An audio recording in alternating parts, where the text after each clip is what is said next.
What up, my dog? What's happening? Been taking care of sick children. Sick children. Well, yeah, well, one of them. The wife has the other two over at my in-laws' house, so I got stuck with this one, which is fine. Hey, man. Are you sick? Nah, not hell nah. I can't afford to. Got way too much shit to do. You Hell sound like nah. me. You sound like me. After I got back from Philly, I was sick as a dog. That's why I be trying. I'm like, okay, one of them gonna get sick, then the other one gonna get sick, then their mama gonna get sick.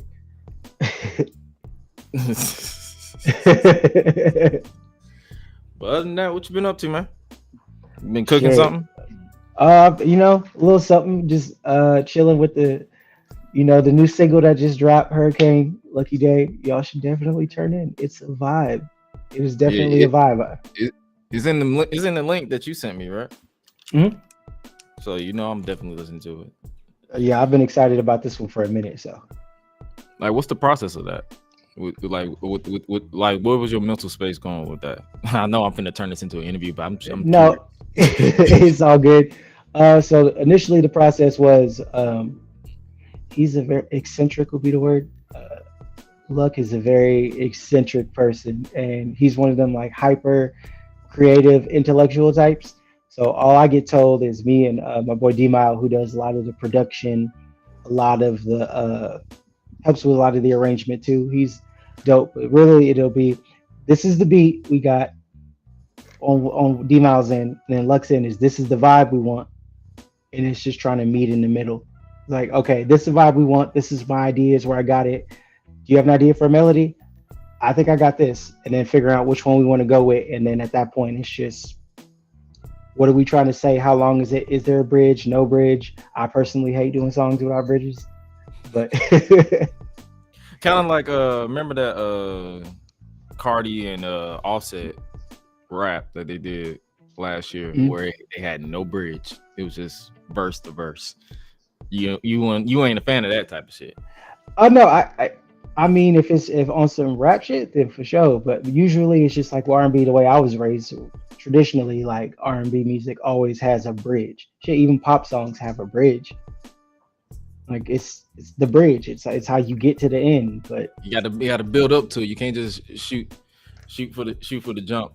So I mean, it's like with the roller coaster, you got to go up before you hit the plunge, or it could be one of them rides where they slingshot you in the air and then you bounce like you bungee jumping and shit. I mean, all in all, it was fun. It was a lot fun of a process. I wrote a bridge just in case, but it did get used. But there's some stuff when the album drops that I'm excited about. Oh, this is a single for an album. I thought it was it's a whole album. So you wrote a whole album. You wrote a whole album, my friend. I hope it's the whole album. I know that there's some shit on there. What it looks like, there should be at least 3. Better be 4. 3 to 4 on there in the first one. Or all of them. I wish. I'm working on it. This will be the 3rd consecutive album. So this is 3 out of the 4 that he's done. I worked on Painted and Candy Drip. So. Okay. So. Well. I typically go 5 minutes before we hit the intro. Apparently we got a lot to talk about. We're gonna try to be as chill and low key as possible, and honestly realistic as possible. Like there's beauty behind debates. Like I love debates, as long as because me and you had that understanding. Mm-hmm. Me highlight everybody had that understanding. Like we have debates, but we will never attack each other. So facts. But because we're not like on social media, because on social media we're surrounded by idiots. Yesterday alone, I could be tweet. We gonna get into what it was about, but all I said was one thing that everybody else was saying, but somebody wanted to argue a point, so I was like, all right, bro, I hear you. But once you get to the point where we can agree to disagree and just leave it at that, yeah, and that's the thing. It's like sometimes. That's the beauty behind wrestling. It's like it's subjective. It's supposed to be subjective. Like you're supposed to have a healthy debate. You're not supposed to be out here attacking each other like what everybody's supposed to eat for dinner. Type jump. Like Like and even then, you don't see like me and my sister be having debates, sisters plural. Me and my older brother, he's me turned times 10. So it's like if It's you always met the case. me, he's me times 10 with a bigger attitude. So that means it's like me and him go back and forth a lot. But at the end of the day, we end all of our conversations with love you too. Because it's like it's not that deep. So it's never that deep. We ain't on nobody payroll. And even then, like, ain't trying to get in no legal trouble. It's never that serious. It's never that serious. So without further delay, let's go ahead and hit this intro. Let's get this show on the road. You're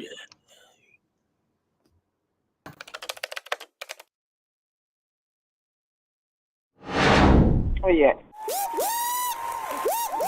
Ladies and gentlemen, stand to your feet and make noise for GRESH Unleashed. Let's go! When the club go around here, I'm a cactus. Bang, bang, gang, I don't owe you jack. When I'm in the ring, it's just me and my best friends. OC cutting no slack. Hollywood Miz, you can put me on the A-list. GRESH Unleashed, better put it on your playlist. Me and my fam be ballin' like the Bruce. Fight night, baby, hard hitting like Sheamus. Family first, yes, bloodline business. Winning all the gold, look at how they witness. I was taught to be the greatest. 1,000 days I'm running, check out the book of Guinness. Coolin' with the baddies in the baddie section. Guarantee you they ain't jaded. Healer, you baby face, I ain't feeling your gimmick. The fans think it's overrated. Brock Lesnar on the beast. Eat, sleep, flex, and repeat. Whole new swag with a price on the tag. Coming live from the west to the east. Better recognize on the mouthpiece. See the power level gotta increase. Bringing content on a daily. Feeling like GRESH Unleashed. Greetings and salutations, ladies and gentlemen, boys and girls, non-binary pals, baby mamas, baby daddies, and everybody in between. Welcome back to the GRESH Unleashed podcast. This is episode 67 of this show. Joining you as always is the voice that does the most, the purveyor of mischief, GRESH. And joining me later on is my main man, my right-hand man, Mr. Highlight Reel. He's on CP time this week, but he will definitely be here. But joining me is a man of many talents, in my humble opinion. He is someone that is, I feel like I have to do his intros justice, because he is a Grammy Award winning writer in this game that is heavily toxic in some way, shape, or form, but he continues to remain humble. He continues to remain true to himself, and he's a fan of sports and professional wrestling like yours truly. He is none other than Marty. What is up, my brother? What's happening, man?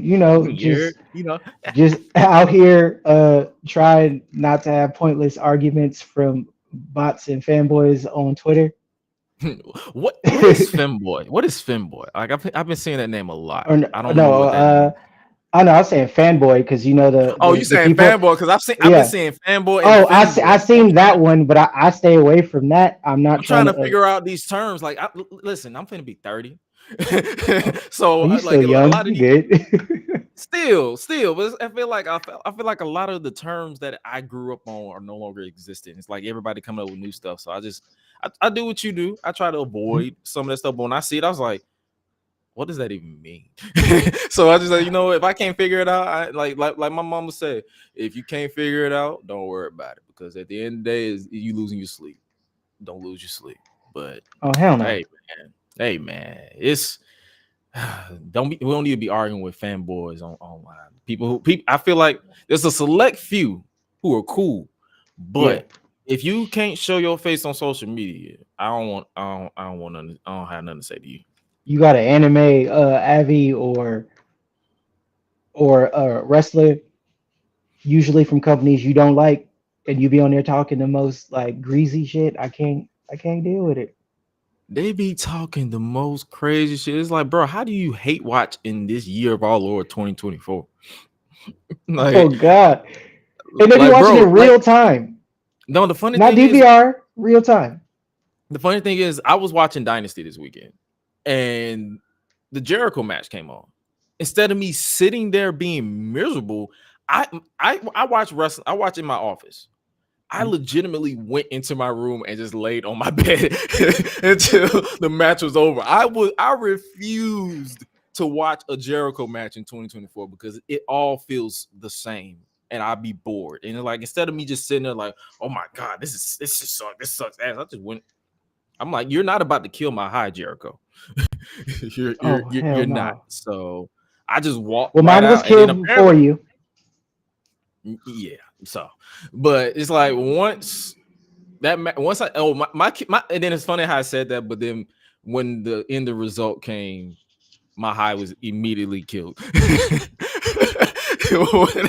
when I saw what happened, we'll definitely talk about it when we get to Dynasty. But man, it's like I literally just went, and that's why I be trying to tell people, I'm like, bro, you are not obligated. It's at the end of the day, it's wrestling. You're not obligated to force yourself to watch this shit. I promise. Facts. They don't hear you when you say it. They don't hear it. You don't have to. You don't have to watch.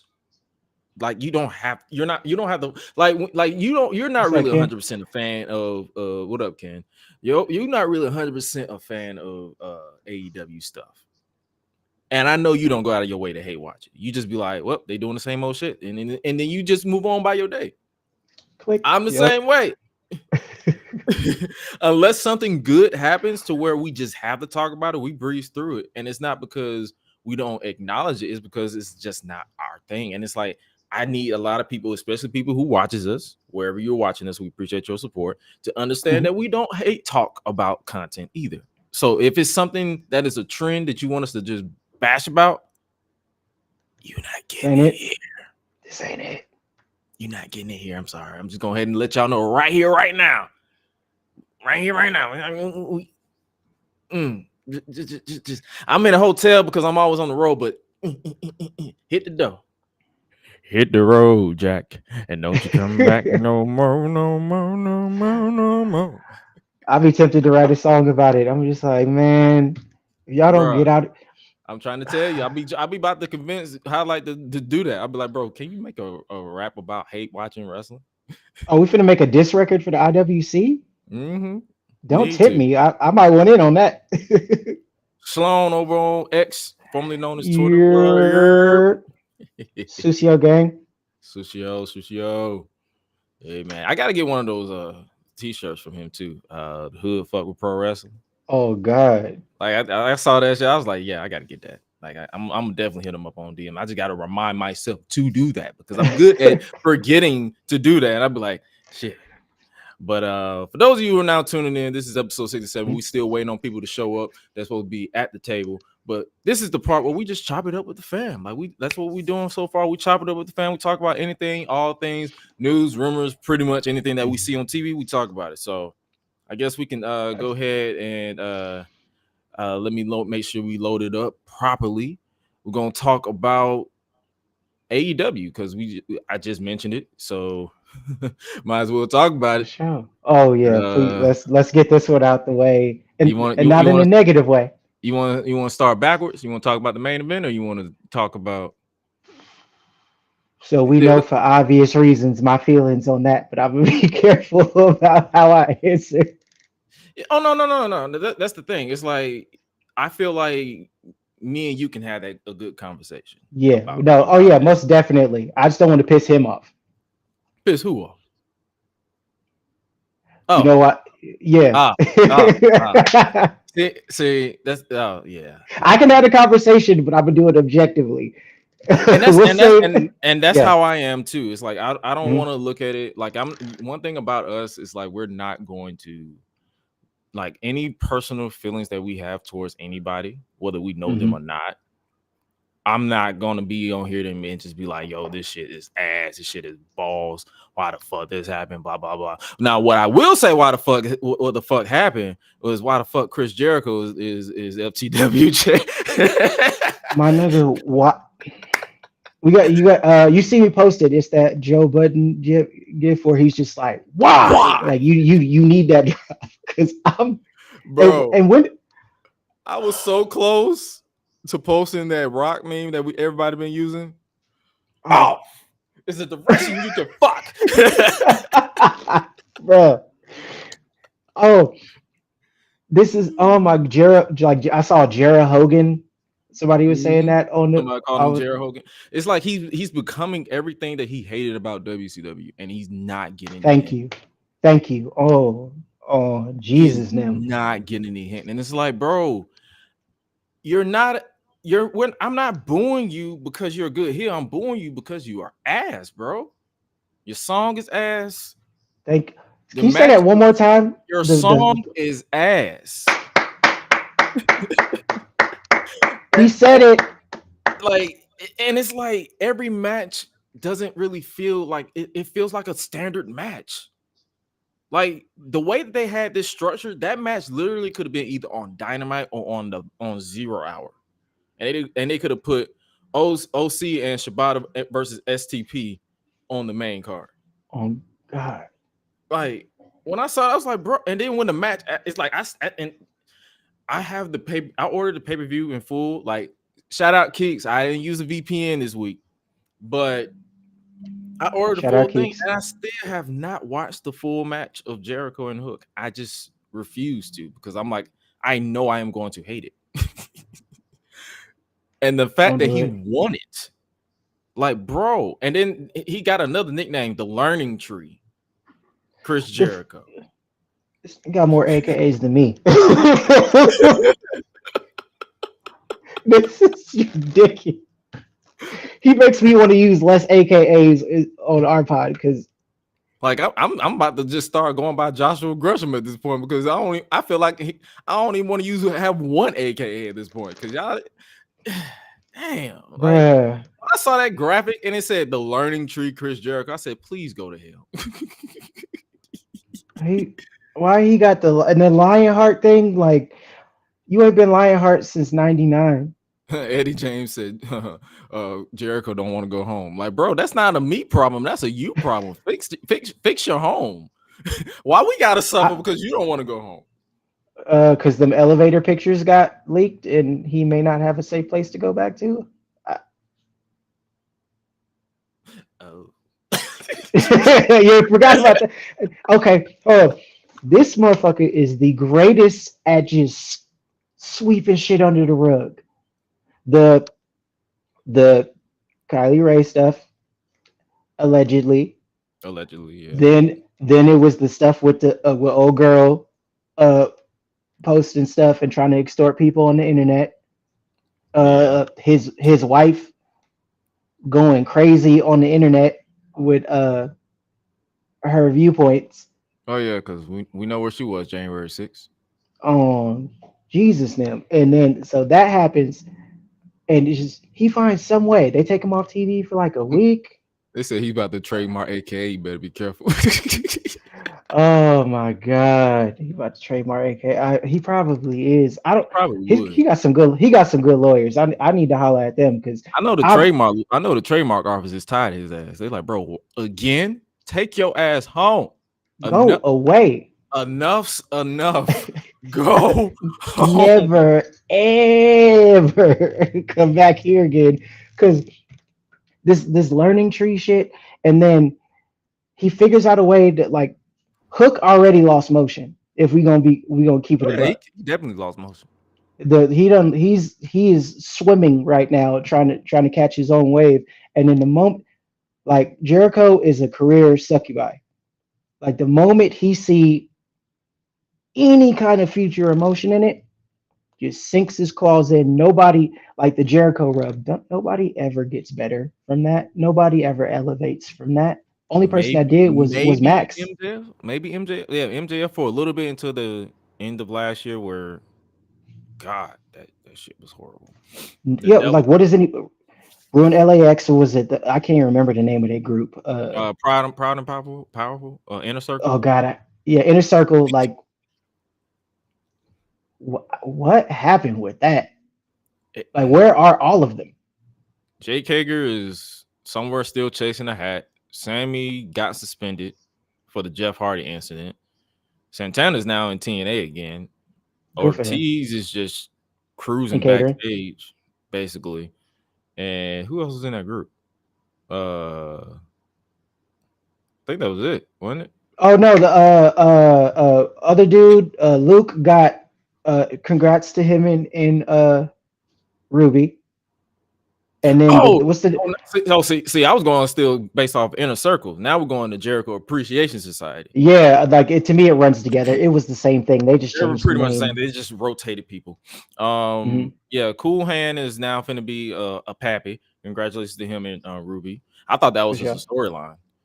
I didn't know that was legit. I was like, because I don't follow people's personal lives. Oh God. So I'd be like, oh, wait, you? I was like, oh, so y'all was hunching for real? All right, bet.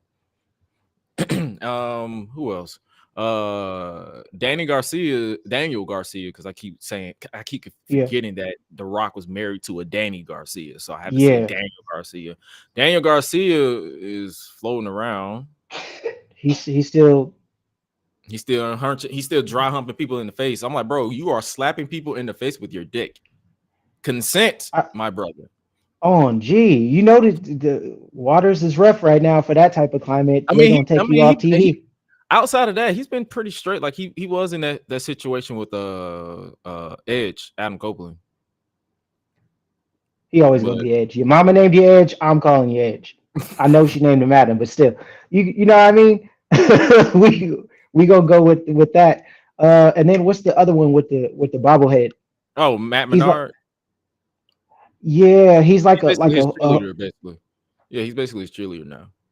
He's DG's Daniel Garcia's cheerleader now, basically. He's got like a JD McDonough head, except the body matches the head. Yeah, Matt Menard. That's his name. That's his name. That's the name that Jericho gave him, Matt Menard. Yeah, he's literally like every time Daniel Garcia has a match, he's on commentary hyping him up. That's literally what he does now. That's his strong suit anyway. No offense. Yeah. Anna Jay is pretty much forgot about that. I mean, she been pretty solid on like basically having the matches. I think she got a match tomorrow on Dynamite, so she's been cooking with that. She's been featured on basically every major show that they have: Dynamite, Collision, Rampage, and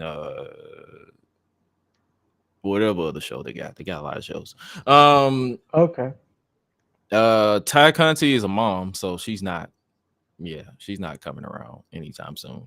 I think that's it. So we've established that nobody has really elevated from anything involving Jericho. Yeah, pretty much. So we can assume, not assume, but we could take an educated guess that Hook will gain nothing from this because he already didn't he whoop Jericho's ass like a month ago, like just like squashed him. Just so now they 1-1.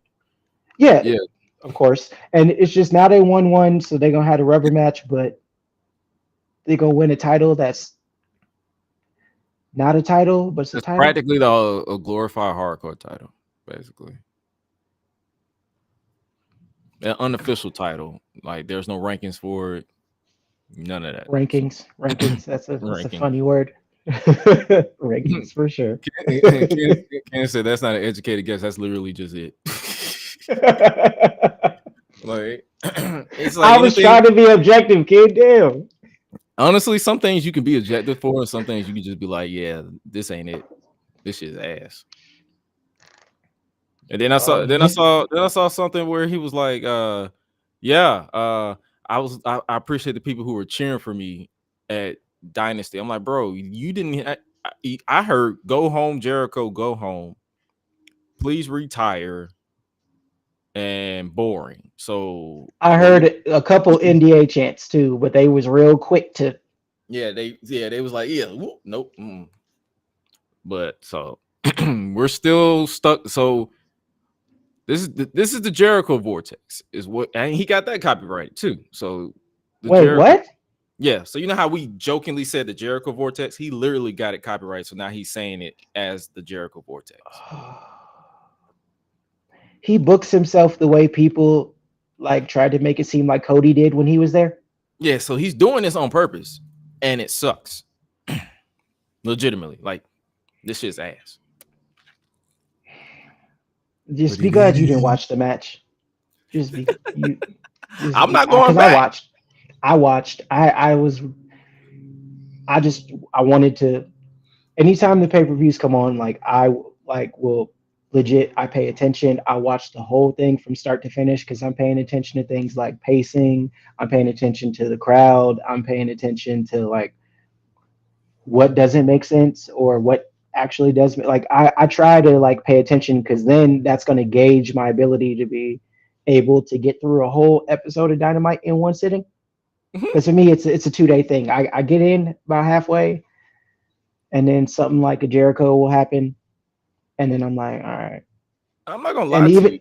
I saw someone say that they literally cannot watch a weekly episode of Dynamite, but they love the pay-per-views. Oh, 100%. 100%. That's me. 100%. I can get through I get through half and I come back to it, or I watch a recap show and then see what was going on, and then I always go back. It's kind of like with the Hulu. You watch a Hulu version of Raw or something. It's like you watch it in real time. Or if you go back and it, I do that. Huh. It helps. I get it. I get it. Like, and it's like, like I'm not even going front. Like I'm not going to be that type of person that I watch everything. I watch from start to finish, and there'll be a few times where I literally just do anything else. So like if it's a Jericho segment, I do anything else. If it's like if a segment feel like it's just falling off the rails, in my opinion, I don't tweet about it. Like that's why if you notice my live tweet game, I literally only tweet what pops me, and it's very rare during Dynamite. Yeah. It's very rare during Raw too. Like sometimes I just be making jokes just to make jokes to make myself laugh, and people just like, haha, I get it. So laugh to keep from crying. So basically, we got to turn this to turn watching Dynamite into watching a synopsis or reading a synopsis of a book. Synopsis. Yeah. Of a book. So yeah. Synopsis. Yeah.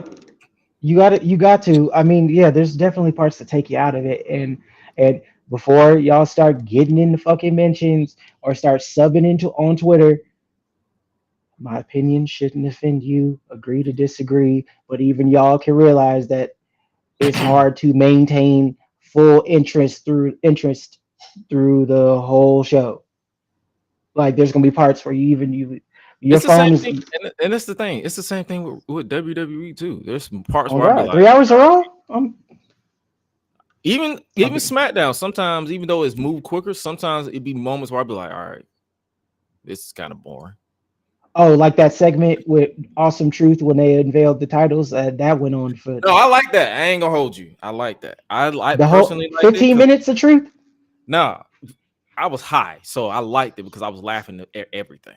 That's the thing. I consume my wrestling different than most people. I'm always high mostly to get through Raw, so everything is funny to me. Like something has to really suck for me to just not laugh. But I love Truth, so it's like any segment with Truth, I'm always laughing. Like it's entertaining to me. But at the same time, it did get a little long. I did look down. I was like, all right, let's wrap this up.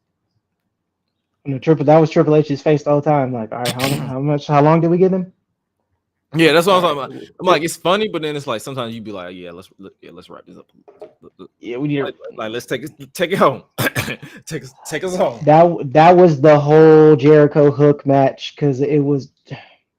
I mean, they tried to make him look good. Like, what's the Judas effect? What's that called? What you talking about? That weak ass elbow? Yeah, like he looked like he's stretching his back when he do it. Like, yeah, it's the Judas like effect. What up, Alyssa? Yeah, it's just it's the Judas effect. Yeah, so I mean, Hook, I think he kicked out at like 2 of those. Brother, Andrade does that shit better, and it's not even a shit clean. Jericho look like he's one Judas effect away from dislocating his hip. Oh, now I can't unsee it. Actually, go back and I know it's gonna hurt, but go back and finish the match. I didn't even start the match. That's the funny thing. As soon as his music played, I just walked out the room. Oh, it caught me off guard because I didn't realize they changed his music. I was just waiting for it. Like, I mute anytime Judas comes on. Oh, you was waiting on. Dun, dun, dun, dun, dun. Yeah, because that's when I know to go. That's my cue. That's my and then I was like, "Who is this?" I saw Lionheart. I saw the graphics and it said Lionheart. I said, "Yep, time to go." I was like, ooh. But Lion. well, outside of that, let's move on to some history. Swerve is the new AEW World Heavyweight Champion. I'm gonna let you get your thoughts off on this first, like just your genuine thoughts on the match, the pacing, anything you want to get like sound off on this. But the end results ain't the same. Okay, so not to sound like a broken record, because the majority of No, us you're good. all of us kind of sound like it. Let's start nice. I can appreciate his talent. I can appreciate the moment and what that means in the history that it made in this company. I appreciate that, and I can acknowledge that. But that does not mean that I fuck with this nigga like that. I don't. Him and Moose, I quantify them the same way. Well, him more so than Moose, because Moose just is complete anti the culture in every way, shape, or form. All skin folk and kinfolk. But as far my problems with Swerve is the same as everybody. You got a problem with a list that elevates and highlights and focuses on Black talent and does something that the greater majority of the industry does not do, and you got an issue with it because you ain't like where you was placed, or you don't want to be on that. You don't want to be identified with that. Don't put me on that list. I had a severe issue with that because you get on this man's program. I bring hip hop to AEW. All the rappers that came is me. Hip hop this. You want to push the culture. Nigga, you came out looking like Killmonger. And you want to do all that, but when it comes to us trying to lift you up and do all that, you got a fucking issue with it. The song lyric, I don't even want to say it because I feel like it irritates the fuck out of me. You know the lyric. The part that he went out of his way to like, you out of the whole song, you clip that part and throw that shit up. We already see it. And your preference is your preference. Date who you want, love who you want, do what the fuck you want to do. I don't care about that. But it's like, all right, you show it with your dancers. My question with that song lyric, was he generalizing people or was he referencing his history? The reason why I asked that is because I'm not defending the lyric, but at the same time, it's like if he's not talking about everybody in general, what's the issue? If that makes sense, because I'm not gonna flex. There is a few times where a lot of brothers, even the ones that I'm related to, will be like, "Yeah, I dated this chick. She was kind of ugly, but I was drunk out of my mind." Stuff like that. So it's like that's why I want to ask. Like I'm like, because I heard the lyrics. Was he talking about every Black woman in general, or was he talking about somebody he dated? You couldn't really ask him because he ran from the smoke when people tried to ask the question. So that's what people's issue is. Not more so the lyric, more so because the fact he wasn't clarified. Both of them, because the way it looks, perception is reality, especially when you're a public figure and you're doing something like this. Because his whole thing is pushing the culture forward and going to do all this. But it's like he picks and chooses when he wants to add things in. It's like, all right, the first time that I seen that or heard that lyric was a clip he posted, and that was the part that was referenced in it. That's the whole song. If we needed more context, let me hear the whole thing. Or why is it that you threw that part up? And optically, it sounded bad. It looked bad, and it didn't help how he acted about the list, the 500 list. And it also doesn't. And when it comes to that list, I understand both points of views. A part of me understands the fact that it's like you don't want to be on a list where it feels like you're competing with people that all skin folk or whatever. But on the other side, it's like I feel like he could have handled that privately, or he was like, "Can you kindly remove me from this list?" Not because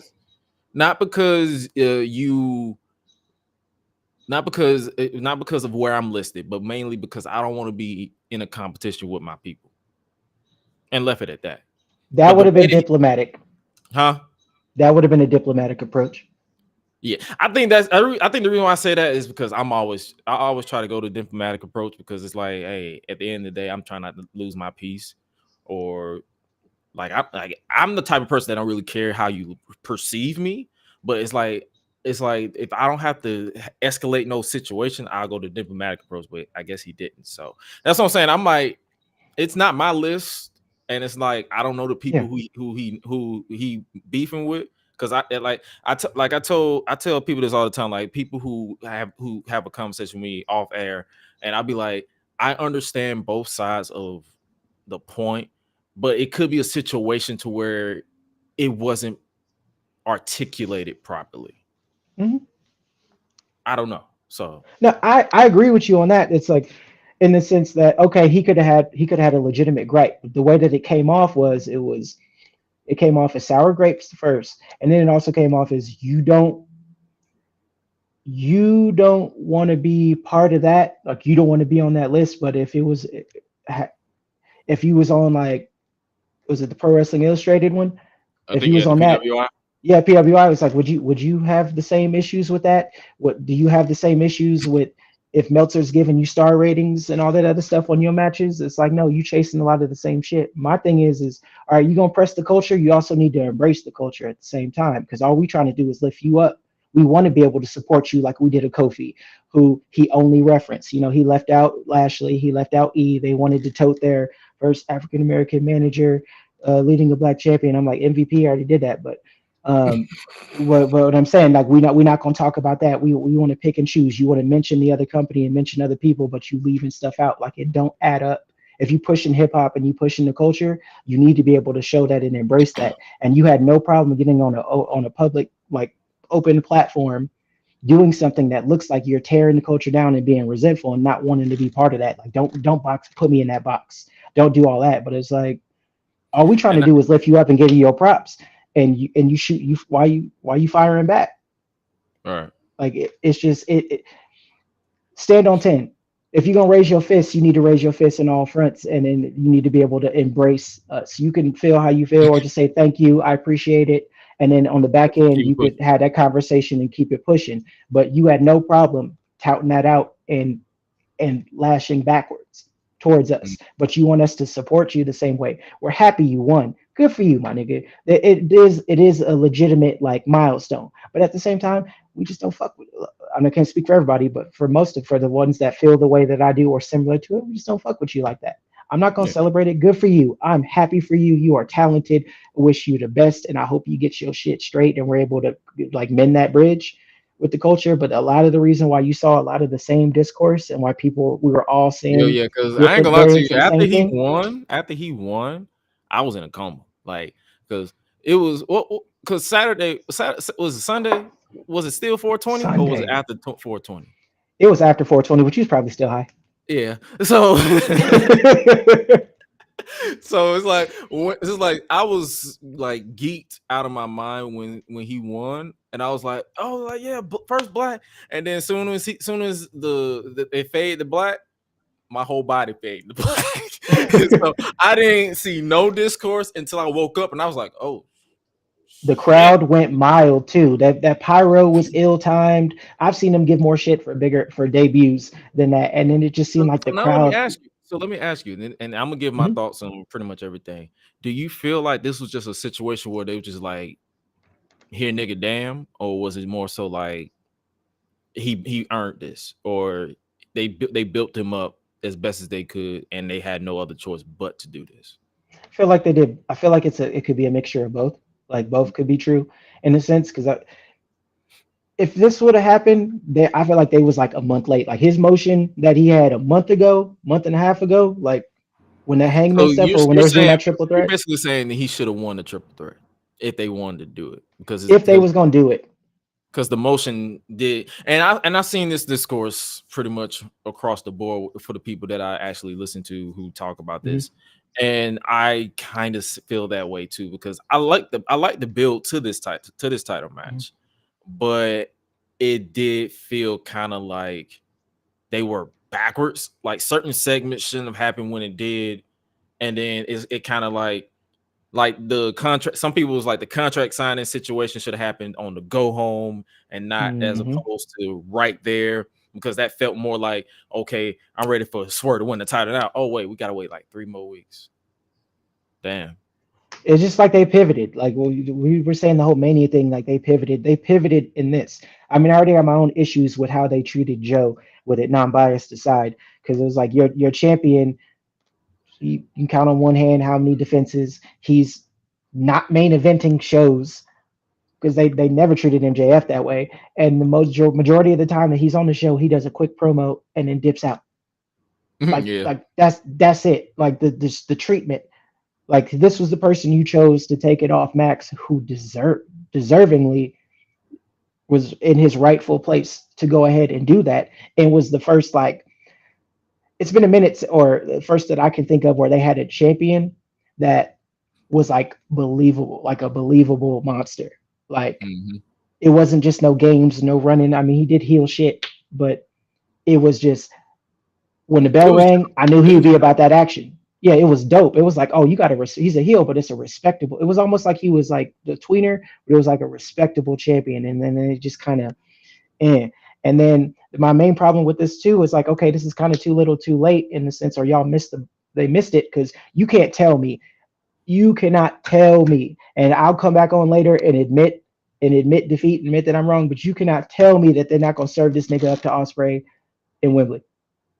Oh no, because I'm not gonna hold you. And it could have just been me just in my mind, being in my mind. I was one of like Highlight and Lala picked Swerve to win. I picked Joe because I was under the impression that Hangman was gonna come back and screw Swerve. Same. I tweeted it. I was like, Hangman is like, now's your chance. And they was gonna continue that story, and then Swerve was gonna finally win the title. But then it kind of would have. So basically, this is like kind of like what Ken is saying in the comments. He said it is a little bit of both. He's worked his ass off since arriving to AEW, but do remember he was crying and complaining about wanting Hangman's spot a few months ago, back when that feud started. So it's like it was a situation where it's like they had no choice but to do it now. Yeah, because if they didn't do it now, people would have been. It's only so much that Nana could do with this before people would just be like, all right, nigga. But watch the people that are rocking with him, watch them turn. Oh, the moment that like Ospreay's like. Here's my thing. I've already accepted that wrestling fans are fickle. Oh, I've accepted that. So I expect it to happen. And that's why I kind of ignore online discourse and more so pay attention to the crowd. And more so pay attention to the numbers, because how you feel about him, how other people feel about him, how I feel about him, this man is over. They have no choice but to give this man the ball and see how long they can cook with him. But I also agree with what you're saying. I do see them taking the title off of him and putting it on Ospreay. They have not been booking this man in these classic matches and having him pretty much go undefeated since arriving officially, just to not take that title off of him. Yeah, and it's likely going to be at All In too, where he lives. Oh, in Wembley. Yeah. So I'm cool with being wrong. I'm ready to be proven wrong, but it's just Here's the thing. I don't see it happening. I don't see him not like. Because they didn't strike when the iron was hot beforehand, and they did this. It was like a pivot. It's like, we need to do this before we lose it. Unbeknownst to what it's going to do to Joe. It feels like here, nigga, damn. Yeah, that's exactly what it is. It's just like, okay, here, so we did it, and then we're going to leave it alone, because it draws me to other problems I have with how they're going to go about this. Because, okay, we got it. They're going to shut up about it. We got it. You got this win, and then we're not going to see another champion. He won't. If he gets a second reign, because they usually like hot potato it back and forth between the feud, unless you're MJF, I don't see him getting another reign anytime soon, especially if it doesn't do what it's supposed to do. Unless you're MJF or Jericho, I feel like those are only two uninterrupted title reigns. Yep, because that Hangman one was not the business. Ken said, let's be completely honest here, though. Swerve himself just got over when he turned face. Nana was the one who basically made him tolerable by association. Yeah. Facts. No lies told. The hook of the song, because when this nigga start rapping, I don't even know what nobody can remember what he's saying, but when you hear it, you get annoyed. You're out of it. The thing is, you know how I feel about Def Rebel. When they get to the part where they do get verses on it, I don't understand a word these niggas be saying. So when it gets to Swerve's part, I'll be like, what do you be saying? And then when I pull the lyrics, I'm like, nigga, that's the best you can come up with? You need to let your homeboy start ghostwriting for you. Pedal to the metal, I'm a rebel. Wings, no Red Bull. When I tell you, I seen that was what the lyrics was. I instantly started hating that nigga. Like I was cheering for him until I seen the lyrics, and I was like, oh no, he needs to be stopped. Oh no, you need to go to hell. He needs to be stopped. They need to take. We say some niggas just shouldn't have access to a microphone for podcasting. Mm-hmm. They need to go in the booth and treat him like the little brother that asked to play PlayStation, but you don't want to let him play, so you give him the controller that's not plugged in, and he just give him a microphone with the same function. You basically saying like this is a term. Like this is a term when I was coming up in church. This is a term that we coined here in Atlanta. It was like we want them to sing so low that we can't hear them, so mute their mic. So you know how we say solo, like we're gonna give you this solo on this song. We're gonna give you this solo, but we want you to sing so low that we can't hear you. So in this case, we're gonna give you this rap. We're gonna give you this freestyle. We want you to rap so low that we and the recorder can never hear you, and we will tell you that it is been recorded and it is good, and we will secretly replace your rap. Like Pootie Tang.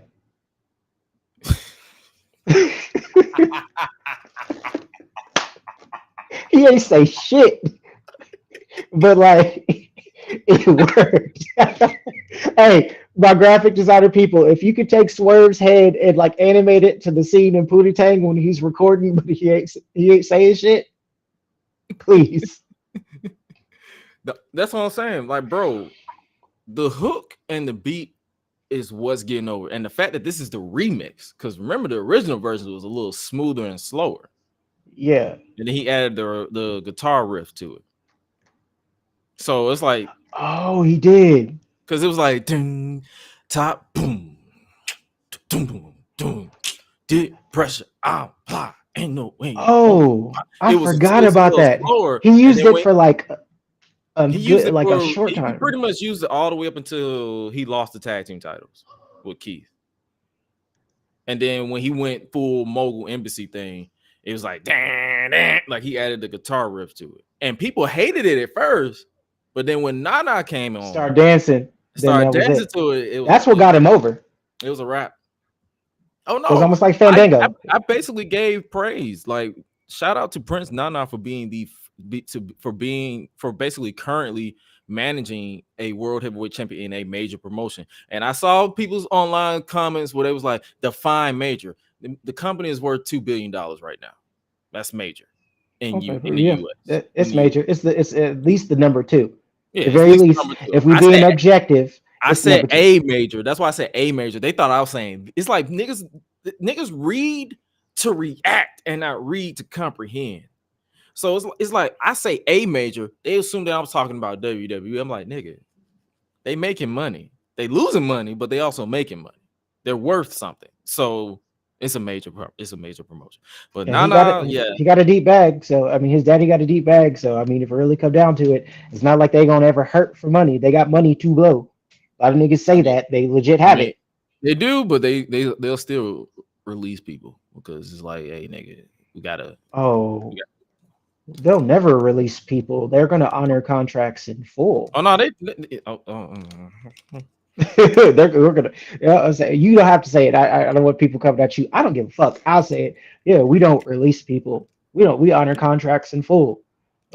No, business is business. You are not exempt of that. Oh no. Oh, the fun thing is about me, I don't give a fuck who come for me. I'll say it too. It's like it's a business. Like it sucks that wrestlers are losing their jobs, but at the same time, it's like It's a business. Wrestling's healthy right now. There's other places you can go. You might have to work your way back up. At least he didn't throw on a no compete clause. Facts. Most of these people they can pop up anywhere. He probably wishes he did that for Punk though. But now in his case, he fired him with calls, so he was like, "Fuck it." He threw a coffee cup at me. I'm fearing for my life. Man, I saw that. I'm still laughing at that footage. I'm like, nigga, that's the footage. And it disappeared. Oh, that footage disappeared like crazy. We justified it. It was necessary for the story. And I saw somebody say, like, if there was a casual, like, if I didn't know, how am I supposed to care off that, not knowing that, like, you know what I'm saying? What's his name? Mid Perry? Whack Perry? That's how I refer to him. Come on. I mean, okay, I'm about to piss a whole bunch of people off real quick. I've been waiting. Okay, I'm totally cool with it. You're good. Whack Perry. None of you niggas cared. None of you niggas ever cared. Once the Luchasaurus and whatever they team split up and they ruined that, it was donezo. Yeah, we might. Y'all can't remember. You can't remember none of the feuds. Y'all wasn't tuning into New Japan. Feud with Christian. That's it. That's it. Literally, but that's because Christian Cage is amazing. I'm about to say that's mainly because of Christian. Yeah, 100%. Yeah. House of Torture. It makes sense why he was in House of Torture. If you know, you know. Your boy's here. Your boy's back. Your boy's back. You brought him up. You brought up Jack Perry. The scapegoat is what he's calling. And with that, he looked like a daddy though. I ain't gonna flex. I'm like, that's his RP. That's his RP. RP Luke. And you know, still people to this day that don't know that's Luke Perry's son. I can see it now, but when he first got there, I was like, he looks like him when he was dealing on 902.0, 210. Hell yeah. So, but what's your thoughts on him being back? Like I've seen other people suggest it, like they got a whole trend. I mean, a whole faction is like we're Jackins. I said, the fuck does that even mean? It's just something. I feel like a lot of the time people say that shit just to troll, just to be anti. The only legit Jack Perry fan that I can think of is Keeks. Shout out Keeks. Shout out Keeks, yeah. Because she was rocking with him since day one.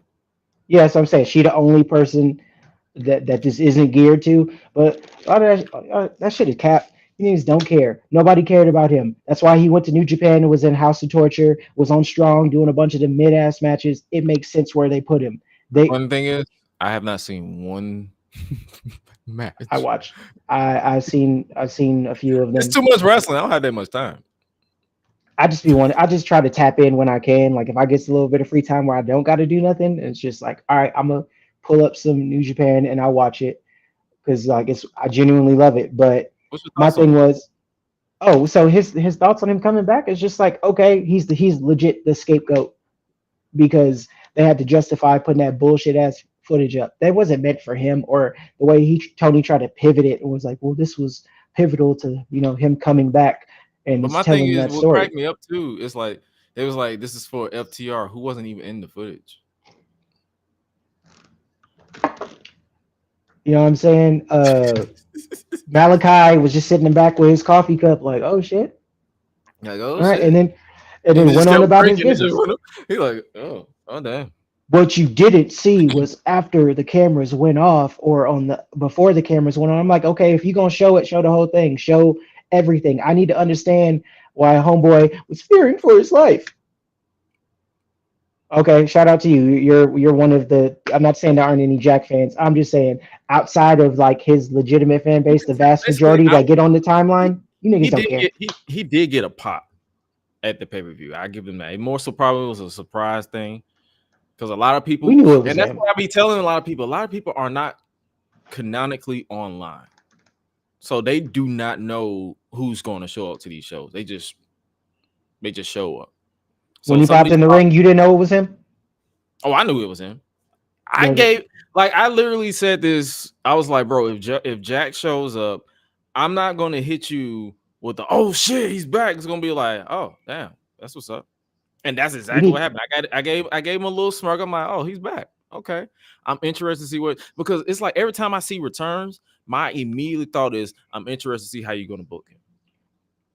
and see how you're going to maintain me carrying. And that's just for me. I'm not talking about people. I'm talking about for me. I'm like, no, that's same. And saying that's what I'm saying. How are you going to make me give a shit going forward? That is now up to Tony Khan and his committee. Let me know how you gonna do this, and I'm gonna watch. I'm gonna see how you gonna do it. No, I don't mean basically waiting 3 weeks and then put him on TV. I'm talking about what you gonna do tomorrow. Point blank period. Get in the ring, do a promo. There'll be a promo. He'll make some sort of reference to the Cry About It or Glass or whatever. Cry Me a River. Cry Me a River. We're gonna see a whole bunch of that. They're not gonna let this Punk shit go in some way, shape, or form. Which continues to crack me up because, like, bro, this dude's not even employed by you. So why are you still riding that wave? We don't moved on from it. For real. But if it wasn't Punk, it would be somebody else because we hear it in media scrums. They can't, like, my only legitimate issue and why I'm not that excited about him returning is I know it's going to be a bunch of shots at Punk. And then, because they already tried to flip it we showed the footage. We made a whole episode about it the week after an interview. After the dude said what happened and then we saw what he said happened, then the whole rest of the lead up to the pay-per-view, crickets, nothing was there. They needed to show it on the pay-per-view because it backfired. But then we're going to pivot at the end. Well, I feel confident. I'm glad we showed the footage because it blah, blah, blah, blah, blah. And Jack Perry, because he was the catalyst and he was scapegoated. Well, let the rumor mill and everybody else say Khan was pissed off at him for pushing Punk to that level and then sent him off to New Japan and didn't honor him wanting for his release. So I'm like, okay, I get it. You're pivoting back. That's cool. But it doesn't stop the fact that it's going to be that something corny will happen. Something corny will happen because it'll be a promo and the Elite gloating because God forbid they have to put FTR over. Them days is dead. They got to look strong. They lost at Wembley? Come on. They lost at. You thought that they was going. Oh, I knew they was going to win. Everybody knew that they was going to win. We knew Jack was showing up. We knew that they was going to win. And we know tomorrow there's going to be a promo with some sort of Punk reference because we can't let that shit die and focus on our own house. Yeah. But speaking of focusing on houses, Willow Nightingale is the new TBS Women's Champion. Let's give some praise to Willow. What's your thoughts on this? I love it. Oh, man. Hell yeah. Because what was I saying? Oh, because you know that the whole thing with Julia Hart or whatever. Because wasn't she hurt? Yeah, I believe she got injured on like an episode of Rampage or something. Okay, I wasn't sure because Meltzer didn't get on the internet and complain about. I'm muted. I've either muted Meltzer or I've been blocked by him. I really don't care, but I don't see anything that Meltzer says. Well, you know, he doesn't like spooky shit. He's getting on old girl who's I hate that I can't remember her name right now on NXT. Oh, like Tatum Paxley? Yeah, he's hating on Tatum Paxley and how that's stupid, but Julia Hart just gets away with the same thing, and he doesn't care about that. So I fuck with Julia Hart, but she's for parallels so people understand.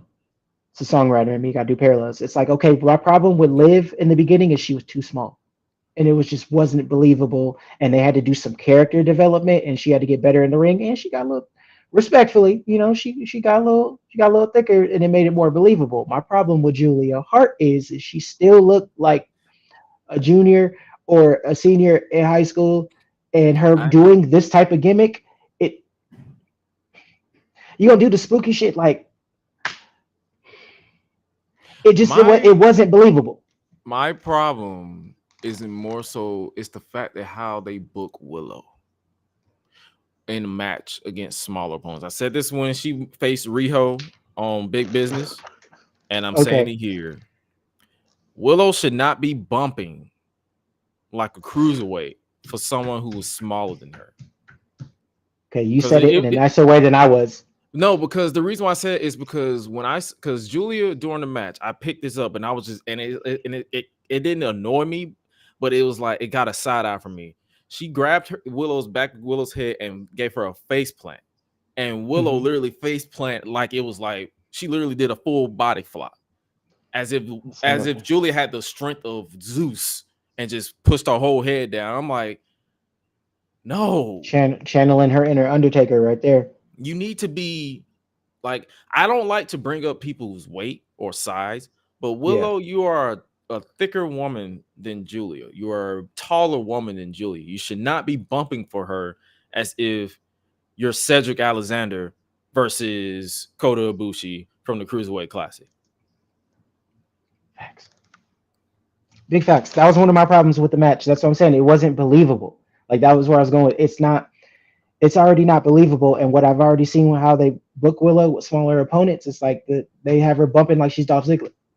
That's what I mean. Or Nick Nemeth. Like I'm not a fan of that. So I was happy that it was like, okay, they're gonna put the title on her, and it's gonna it's gonna give us more reasons to like see her in the ring, and hopefully she's defending it instead of just doing the promos with Stoke and them, like, which are funny, but now it's going to open the pool to challengers, so where we can actually see her work. Work at her best. She's gonna be defending that title because she's losing that title at Double or Nothing. I hate to say it, but 100%. Because they are not giving Mercedes all this promo packages and leeway, and literally after she won the title, she came out during her celebration and was like, all right, that's mine. And she pointed at the Double or Nothing logo that was on the Minitron. And I'm like, damn. So it's the same version of what's going to happen, and more than likely happen in Swerve at Wembley, just at a closer time period. Yep. This is official this is in Vegas in May 26th. If I'm not booked, I might go. I'm 5 hours away, so I mean, it ain't nothing for me. Yeah, that's what I'm saying. I'll pull up. It's like what, May 26th? It was that May. So as of now, it look like I'm off that weekend. So, and because she's champion and we love Willow and we fuck with Willow, we are going to no longer make any reference to that promo that she did before the match. She said, Eddie James said, Willow, a babyface, is going to be hard to book her like y'all want. It's not more so like how we book. It's more so like when she's in the ring with smaller opponents, you ain't got to look dominant. You just got to be a little bit more dominant. You ain't got to, and it's like, and that's up to, like, how it's basically up to them to book the heel to be more technical. So it's like, if Willow has a bum knee, continue to go for that knee to chop her down to size and then start selling. Don't just immediately right out the gate, face bump. I'm like, God damn. Yeah, that's why I tuned out when I seen that. I was like, bro, come on, this is what we doing. And it's like, okay, it's not to say that we can't book her like we want. We're just saying, like, you need to look strong. And now that she's champion, now we can like kind of justify her looking stronger now for when it's happening. But that was just my issue with that match. And her being champion now, I'm hoping in the lead up to Double or Nothing that she'll look as strong as possible, so that if and when they give it to Mercedes, that she looks strong, and if it's a transitional thing, at least like it wasn't weak. That makes sense. Oh yeah, no. In that short period of time, in that rental, you know what I mean? She got full, you know what I mean? You got you a fresh ass rental, like when you're on location, you got full use out of that thing. You know what I'm saying? Like you hit wherever you was using there, turn it. Like that's just what I want for Willow, because she's just so dope. And then I'm hearing like maybe the Statlander turn, but I feel like, which would have made sense, but if you just gonna hand the title off to Mercedes, it'll defeat the purpose. The only way I see that turn happening is if she costs Willow the title, and then that'd be kind of messed up. Okay. So even then, that makes sense, and that they got to give Mercedes the thing, because nobody else will say it. I'll say it. They're kind of starting to fumble it. All the momentum of the entrance and what's coming on, and I don't know, maybe she's heard, if she's not heard, like maybe you can find more action to it. But I'm just saying, like the hype. Listen, you're saying what I said on Twitter, and niggas was talking about you got to be patient, Bucko. I'm like, nigga, really? You know where she work at? We know where she work at. So what are we being patient for? You saying, oh, she might not be her? I'm like, okay, so I need her to get more physical, because I hate to say it like this, but promos don't attract me to watching Mercedes. Her in-ring work attracts me to watch Mercedes. Promos just a sprinkle. Promos just a sprinkle. But seeing that consistently, and I'm like, there's only so much of the Tyreek dance from Abbott Elementary that I can take from her. Oh God! Or it's kind of like what? Yeah, See, like I can only take that so much. To the it's point kind where of I like just what like, they all did. right. It's what they did with Joe. It's just all promos, no action, and then it kills it. You saying Like, Mercedes isn't cleared yet, but didn't she get physical on her debut? So what are we talking about cleared? I know. I'm just wondering if that's the No, I'm reason talking about, why. I'm looking at the comment. Yeah, He was like, Mercedes is not clear yet. So if she's not cleared, why did she get physical? that's what I'm saying. Or if that's the case, then have weeks on TV where she not there. Like there was periods of time where we didn't see Jade, or they were doing stuff with Jade. But the moment she got active physically, they ran with it and kept it going. That one saying, So it's like like if that you're not excuse to busy, me, that excuse to me doesn't add up, because it's like, if that was the case, she shouldn't have gotten physical the first day. thank you. Oh God, that shit makes no sense. So that excuse doesn't really make sense to me. So that's what I'm saying. And it's like people are expecting me to like this. They're assuming that I'm trashing her. Yes, No, I we're am concerned. a fan that wants to see her wrestle. And if she's not cleared, that's fine. But it's like, at the same time, don't be up in here trying to bash me. I'm not talking about people in my comments. I'm talking about people online. Don't be trying to bash me talking about you need to be patient, this, that. And I'm like, nigga, y'all do the same shit. Y'all just did the same shit with Liv Morgan losing the title on Raw. Nigga. We're Oh gonna my definitely God. get into that in a few seconds. Nigga. Yes. Yes. But I guess as far as what the Mercedes thing, we saying she losing motion because she is. She losing And motion. how fickle fans are, everybody, you're gonna have to turn her heel because people are already starting to get annoyed. That's what I'm saying. And And it's it's gonna go like that way. people assuming that we're saying we're losing interest. I'm talking about the people that you're trying to keep around are saying this, and we're just bold enough to say it out loud. Yeah, we're saying the quiet part out loud. She's losing motion. People are losing interest. People are becoming impatient. Me And they're personally, gonna turn. and what cracks me up the most is when I literally said this. I said, Mercedes isn't going to wrestle until Double or Nothing. It is what it is. And niggas thought I was literally complaining. I'm like, nigga, I just said I accept the fact that she's not cleared. So it is what it is. That's it. Nigga. Y'all niggas just be looking for a reason to attack somebody. Oh yeah, they have to. They have to get on there and start doing it. It's not like we're not praying for nobody downfall. She's gonna beat Willow, or more than likely will beat Willow. Y'all will get to turn and take all this little secret hate or vitriol that y'all got, and you use it against her as a heel, and then hopefully something comes of that. But I mean, because I saw someone online that was like, "Yo, I'm ready for her to wrestle, so these people can stop finding something to complain about." Nigga, it's Twitter, it's social media. They will find something. it can't stop, won't stop. Are we even allowed to say that no more? No, it can't stop, won't stop. Yeah. You are an adult. You can say whatever the fuck you want. I feel like I got to be careful with that, because you know what I mean, like. But yeah, y'all niggas gonna complain either way. Y'all just secretly waiting to hate. You want some shit to fall through. We knew that she was gonna lose motion when she got over there. It's gonna be hype. They're gonna make a big deal out of it, use it to pop a rating for a show, just like they did with that Punk footage. And then the rest of the momentum just dies out. And then we go back to old hat and a lot of the same shit. And we have to wait to the next pay-per-view for it to turn up again. And that's what it is. It's consistent. So it's like, but at the same time, it's like I'm willing to give them the benefit of the doubt. But at the same time, you got to call a spade a spade. Me personally, I'm cool. I'm waiting. I'm a patient man, but I'm also good to acknowledge that she's lost motion. She can easily get it back, but she lost motion. Let's not act like it didn't happen. It's quite simple. It is. Point simple. What did happen though? Last thing we'll talk about for Dynasty before we move on to WWE stuff. Bryan Danielson versus Will Ospreay. Did you enjoy this match as much as I did, or do you have? I did enjoy. It was the 17-star most perfect, greatest match of all time. 10 on I don't even know how Cage Match rates that shit. Like, well, did I think that it was that? No, I think that people that didn't watch heard what people who did watch say and assumed that that's what it is and ran with it. I think because it's Twitter. That's what happens when people It's don't social tap media in period like that. because you But saying Twitter, Facebook too. Yeah, no, I'm saying I thought it was a really good match. Like 8 out of 10.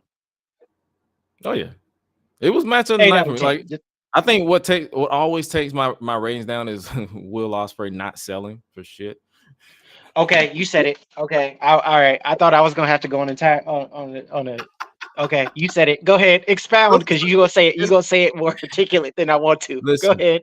It's more so. It's like he has this tendency of. I understand the concept of you're fighting from within, but it's certain moves that you just have no choice, but you have to sell. Make it seem like Devin. He just be bouncing it off, and I'll be like, brother.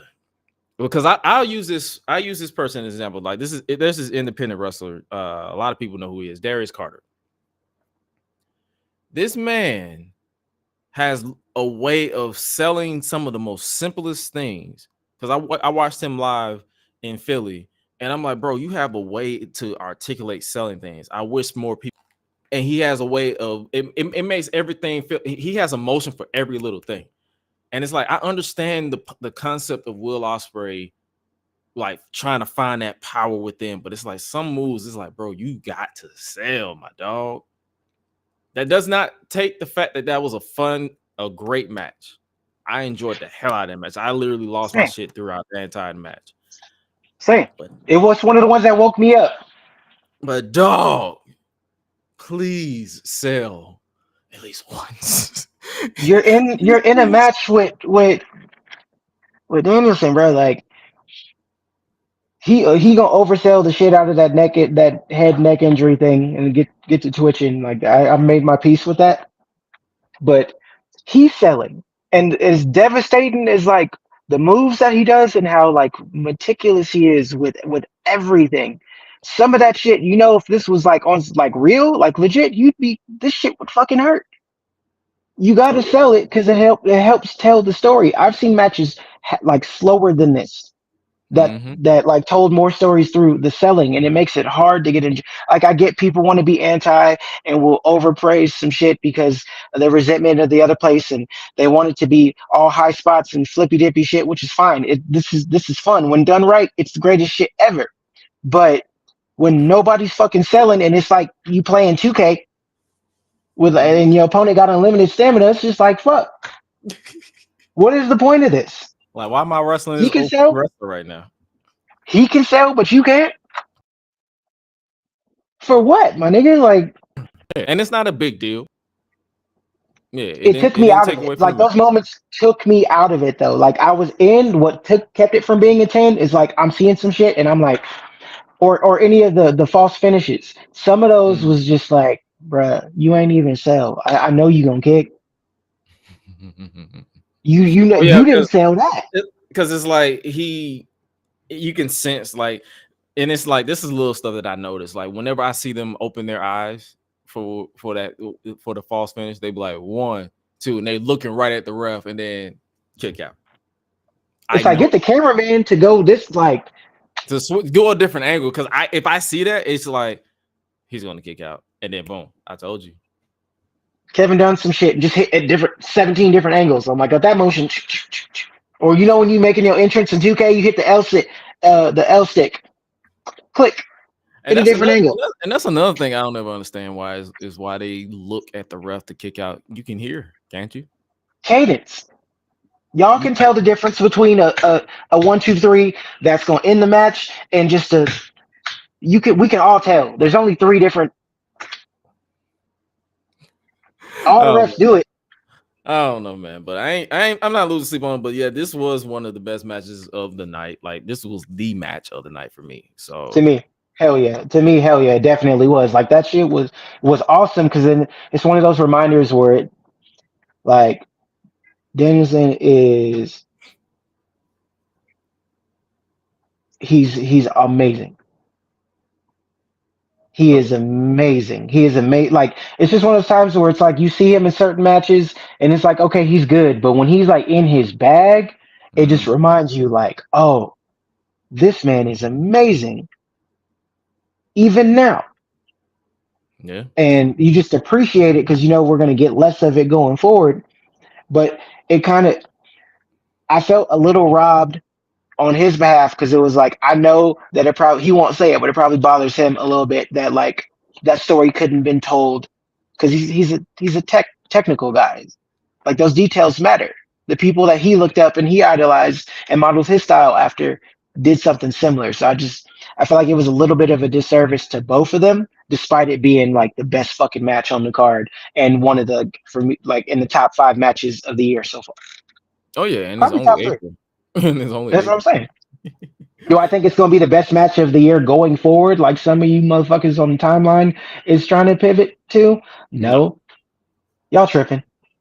It'll definitely be on, like when we do our annual end of the year awards, it'll definitely be on the poll. I can tell you that right now. It'll definitely Oh God. to be like, yo, this is one of the matches of the year that we have to vote for. And it's so, and I look forward to looking back at it because I'm pretty sure I haven't looked at it since, like, I think I watched it twice. I'll probably watch it again tomorrow or some shit during my downtime. But yeah, because it was a fun match. I mean, I watched it in my office this morning. I was in there like, you know what? I want to go back and watch this. Do you think Bryan Danielson is written off? He'll probably sell it for a bit, but I doubt he's going anywhere. What did he do the last time he did the Twitch thing? Once I saw the camera footage where Ospreay and him was helping him in the back, I'm like, yeah, this is a story. He probably sell it for a bit and then he'll be back probably for a rematch or something. So I'm cool. Can't go if he's a heel like or been acting the way that the BCC has been acting. Like they've got that action. Like they gonna spin the block. I don't even call BCC heel or babyface. I'll say they just like it's on site with you. Like I don't care if you're a good guy, bad guy, in between, indecisive. It's on site with you. So I love that. Speaking of love, let's switch over to WWE. New WWE tag team title belts. Who you think will win this one? The World Tag Team or the WWE Tag? So the World Tag Team is the one that belongs to Awesome True. These mini version of the World Heavyweight title belt. What we're red on it. So I like it. I like it. It's cool. And then you compared to what we had. Oh yeah, compared to what we had, the fruit roll-ups that we had, yeah. Oh God, so much better. And then we have basically the throwback to the World Tag Team Championship, basically from the WWF days for the WWE Tag Team titles. So if I had to choose between the two, I go with the WWE Tag Team titles for SmackDown. Those look clean, but the only thing I probably would have added a little color to it. I don't know. That's my only issue with it because like when they split the Raw, when they did the first brand split and they split them out, and the first SmackDown tag titles looked like the original, but they threw in the SmackDown blue in it. That's the only thing that was missing for me. I feel like so. Hopefully they and that's another thing too because they added the Raw. I mean the red to the Raw. So it's like, are they gonna have blue versions for when they move if they ever drafted to SmackDown, or are they just gonna keep them red? Keep the champions on the show so we don't have any more of them awkward title switches. Oh, the funny thing is they took the show names out of the title, so even if the brand they switch brands, they're just gonna It's like we just got these like keep them there. Like next brand split next year for sure. Like y'all ain't even been able to sell all the pre-sales for those on the website yet before you gonna switch them. That's crazy. You can't tell me they're gonna do that. I hope not.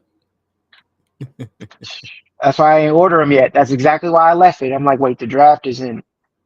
Was it when they did the last week? I'm gonna draft in like 2 weeks. I'm gonna wait.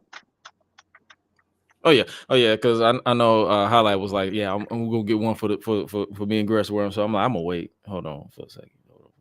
Well, when you buy the tag titles, do you buy like a set of two, or do you just get one of each? Because I got OCD. If I order tag titles, I gotta get both of them. Because having one is just weird to me. I feel like we'll probably buy both of them. Like just buy two. Like if you want to do tag belts, because I'm the same way. It's like I feel like I need to have two because it's tag team, not I am the tag team champion like they try to do with Daniel Bryan and Kane in 2013. Understood, I am the tag team champion. No, tag team, and the draft starts this Friday too. So yep, Friday, and then it ends on Monday. Speaking of titles, we have a new women's world champion. Yeah, about that. Becky Lynch is your new women's world champion. Wait, you got to say it right. Becky Lynch is the new tag team champion, and I told you guys that. It's funny how I literally pick up on that because every time I'm like, yeah, she about to cook because she started breathing heavy in between every word. I'm like, she needs some albuterol when she do a promo. I'd be like, do you need an inhaler, ma'am? Like, are we? You be at the house for her, like, just at the table, just putting it on the TV. Hey, Becky, just please. Just breathe. It's okay. Breathe. She turned red in the face, and she started like, because she got this sharp jawline, so she be like, I'm like, ma'am, calm down. Like, do you need a joint? Do oh God. do we need to get you some reefer? Like, what's happening here? You use the edibles? Y'all got money. I know you know somebody back there that got the plug. Like, hit Randy up or something. Like, y'all could figure this out. It ain't right, bro. But yeah, and when I tell you this, like, bro, when this match ended, it was a battle royal for the women's world championship. Rhea Ripley had to vacate it the whole nine. And when I tell you, I saw when that final bell rung and it said, whoa, again, I bust out shouting again because I had to go back to my church days. But I logged off of Twitter. I was like, yep, I'm going to bed. Y'all got this. I literally put that, that meme with Roman Reigns where he was like, yep. It was him, Paul, and the Usos, and he was like, wrap it up. Let's take us home. That was literally, I was like, I'll see y'all tonight. I'll see y'all tomorrow. I'm going to bed. Because my God. I knew for a fact it was about to be hell. I just knew it. Oh, did you see that picture? I think you tweeted it or you commented on it. That picture, you know what picture I'm talking about, where it was like a split. It was half Jericho and then it was half Becky. And listen, I'm being diplomatic. I could understand because after the 48 hours,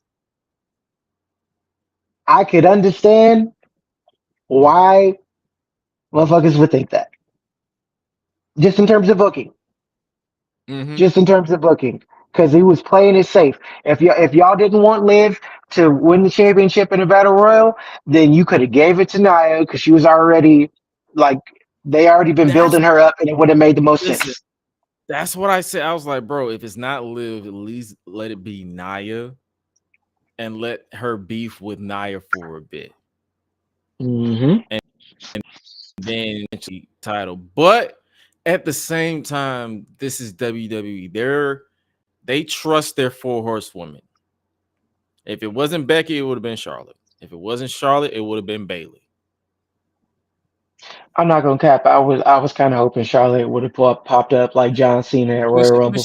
When she trolled on Twitter, I was like, hold on. She's like, well, good luck. I was like, you play too much. Yeah, I was annoyed. I got my hopes up. I was like, cool, because I'm sorry. For me, anybody but Becky. Chris Lynchco. That's what they call it. Oh, Chris Lynchco. Oh, I don't like. I already got problems with the Lynch name and Jericho for obvious reasons. We could let that one go. Nah, what cracked me up was the Becky Hogan I saw earlier today. I was like, that shit was hilarious. Y'all doing the most. I'm like, y'all doing the most now. Because she seems like the last person that will politic for a title. Yeah. Like, and it's like what cracks me up is like, bro, y'all getting so upset about this woman winning the title to the point where y'all bring her kids into it. And that's where I have a problem. I missed that. They was talking about people kids? Mm-hmm. Well, okay, whoa, okay. So, because I went to, like, I had work, That was like, when I literally, like, an hour I literally after. saw it the next day. I saw it the next day. I didn't see it that night, but I saw it and I was like, yeah, I immediately blocked that account. I was like, no, we're not doing that. You talking about people? No. This is why I don't disagree with fans getting their ass whooped, because you don't do that.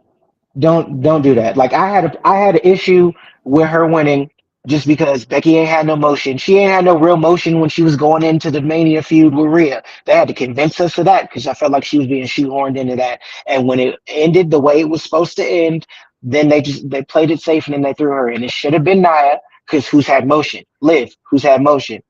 And it made sense for the dominant like force to fucking win the battle royal, and then you could do the shit with Liv, and you know what I mean. Later on down the line, a couple more PLEs down the way, doing this, and then the celebration. Why that shit felt like it was like 30 minutes? It was like when Swerve won, like the crowd was just that the crowd's gone mild. Like everybody was just like, oh for sure, like this is lit. Like okay, oh they're right there. Like oh we're on camera. Yeah, it's lit. Nobody, it just, I won't say deflated completely because she's over enough, but like it was just same with Swerve. It was like it wasn't. That was two of the most sauceless championship wins that I've seen in a 48-hour period. No sauce or no seasoning. It was just, well, it happened. That's what it was. It was like, well, it happened. That's why I went to bed because I was like, yeah, I knew that. I was like, yeah, okay, good night. I was like, I had to get up an hour. Like I had to leave. What was it? I had to get to work at 4 a.m. So that means I had to wake up at 3. We had just finished doing our pod, so I'm like, okay, I need to go to sleep. And I was like, wait, it's on. Let me just watch. Like you're trying to sleep, but it's on. I'm like, fuck, it's on. So I'm like watching, and I'm like, okay. Oh, they gonna do. Oh, they really finna do it. Oh, like it's like if you see a car crash and you know that like they're not gonna be able to stop in time. I'm like, oh, they when it was the two of them and they was on the apron, and I was like, bro, no. What cracks me up about that too is Becky went through the second rope and not the top. So even if Liv knocked off the rope, she would have still not have won. I wanted to tweet that so bad. I said it. Did you rewind it? Oh, because I was like, no, I caught that right when it happened. I said, oh no, she's not winning. Because you made sure Becky went through the second and not the top. I said, okay. Speaking this is the second time Liv done got thrown off of the apron and lost. Oh no, I'm accepting the fact that Liv is pretty much a loser at this point, and I hate to say it. She's Dolph Ziggler. She's Dolph Ziggler. She gets to the finish line and then she fumbles. That first title run was a fumble. I said it and everybody killed me for it. Sorry, Ken. Yeah, I said it. First title run was a fumble. I blame Ronda for that. Yeah, but it wasn't believable. We don't believe you like we wanted to. I was happy because it wasn't Ronda. I was happy for her when she won. Same, but we knew what it was. It's like you're almost at the time she was almost like she got the sauce now, and we fuck with her. I fuck with Liv. I was a detractor for the longest time, but then I realized like okay, no, she lit. I fuck with her, but she was for the longest time she was the almost Lexa Bliss. That's what I used to call her. Like they already got one of you. Here's my thoughts. Womp womp, nigga.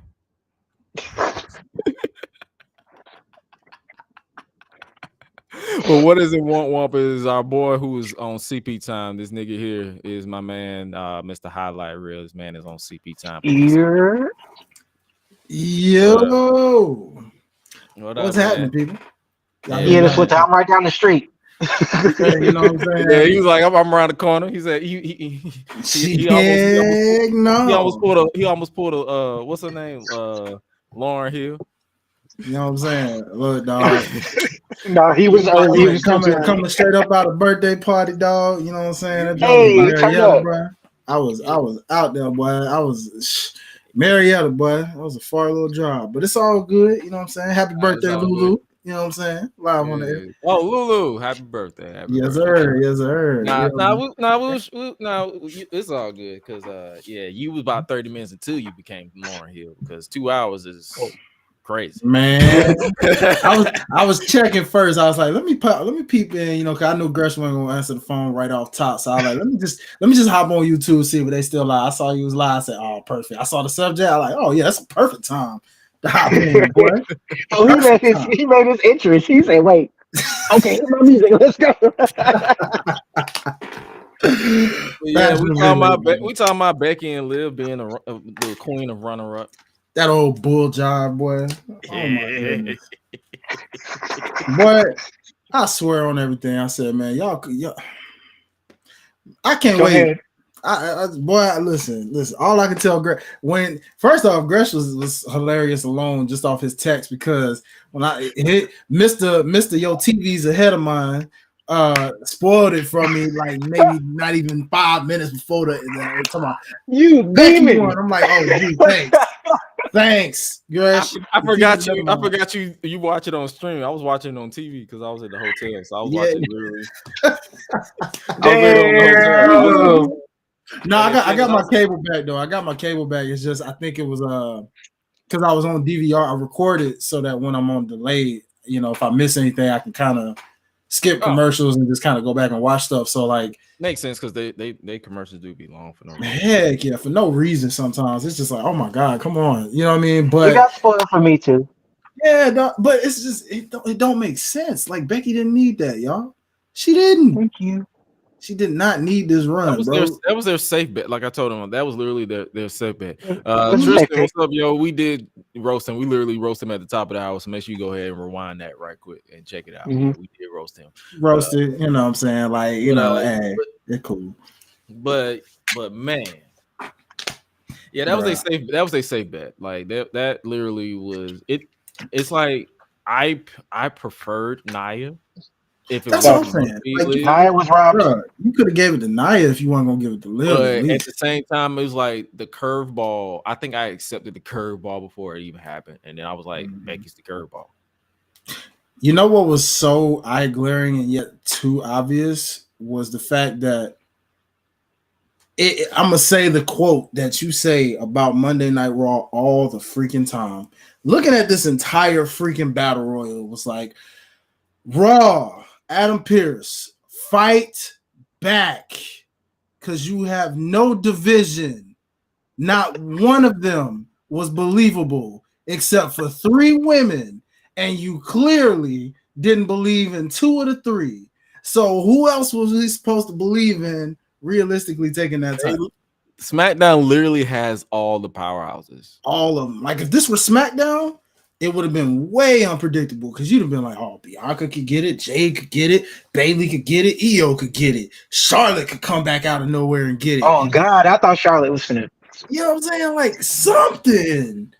And I think that was another thing too. After they released Xia Li, I thought they were gonna make it 15 like a surprise or something. Nah, they say we just gonna settle on 14 and just call it a day. I was like, well, goddamn. For real, you could have called up somebody from NXT or something, my ninja. Damn, he's still treating it like everybody back in Europe still. Like, yeah, like what the freak? I'm like Triple H, you know better than that, dog. Come on, man. Man, that's what I'm saying. It's like that's another thing. It takes me back to how Triple H used to book Black and Go NXT. He loves the long game. So I feel like this is probably a situation where, because if you look at it in the past tense, Liv has never beaten Becky. Not one-on-one, not in a battle royal, obviously. So they could use this as a way to basically, and it's just me just looking at it from Triple H's history point of view. They could be using it as a way to basically build because this is Liv Morgan's revenge tour, even though she's 1-5, but it's still a revenge tour. I'm going with this route where there's like, okay, Becky she's going to want to get that title eventually, and they might just pivot to where, because they did the little tease with her and Dominic. They could just pivot a little bit where Liv I think I saw it somewhere. It could have been, I think it was Bully Ray. And I hate that I'm agreeing with this man, but he kind of makes sense. He basically saying you have Liv infiltrate Judgment Day via Dominic and have her kind of sort of take over that leadership role, because Damian basically told them, I don't need y'all and y'all don't need me. So he's basically slowly pivoting his way away.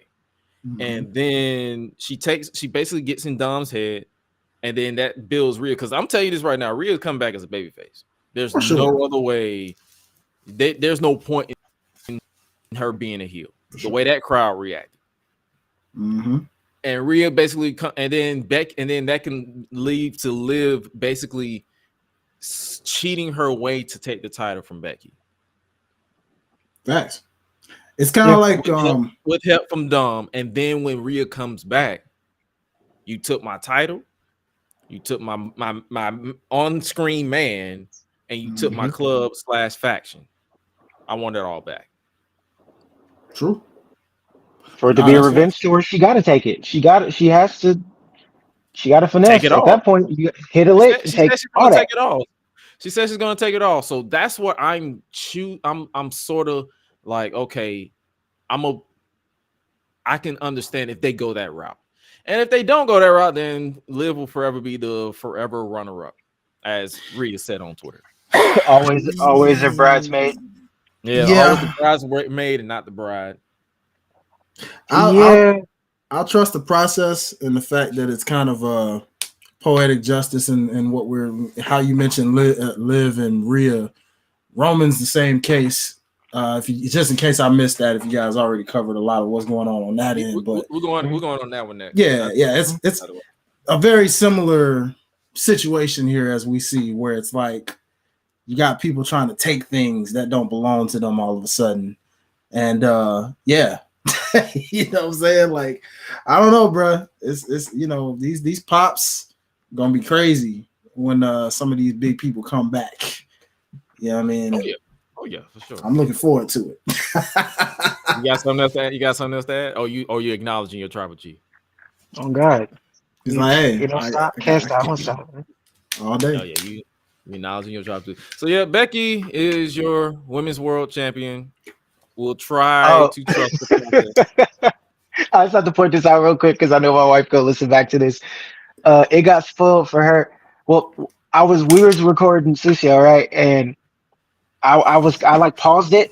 I paused it even though I had it on in the background, and I was trying to look something up for the sake of the pod, and then first thing I do on Twitter is I see the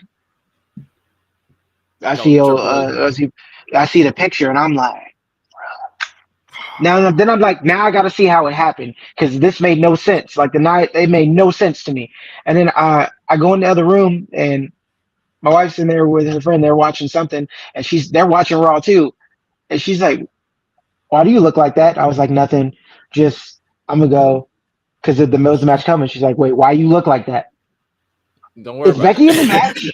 And no, the first thing she said, is Becky in the match? And I was like, I got to, I grab my I got to go. We record. I got to go, right? So I try to dip out. As soon as I get in there and I close the door, all I hear is, fuck. Why the fuck she went? She's like, I don't even want to watch no more. Man, listen. And I felt that in my soul. And then when I seen it happen, I felt that because I was like, fuck, like, why they do us like this?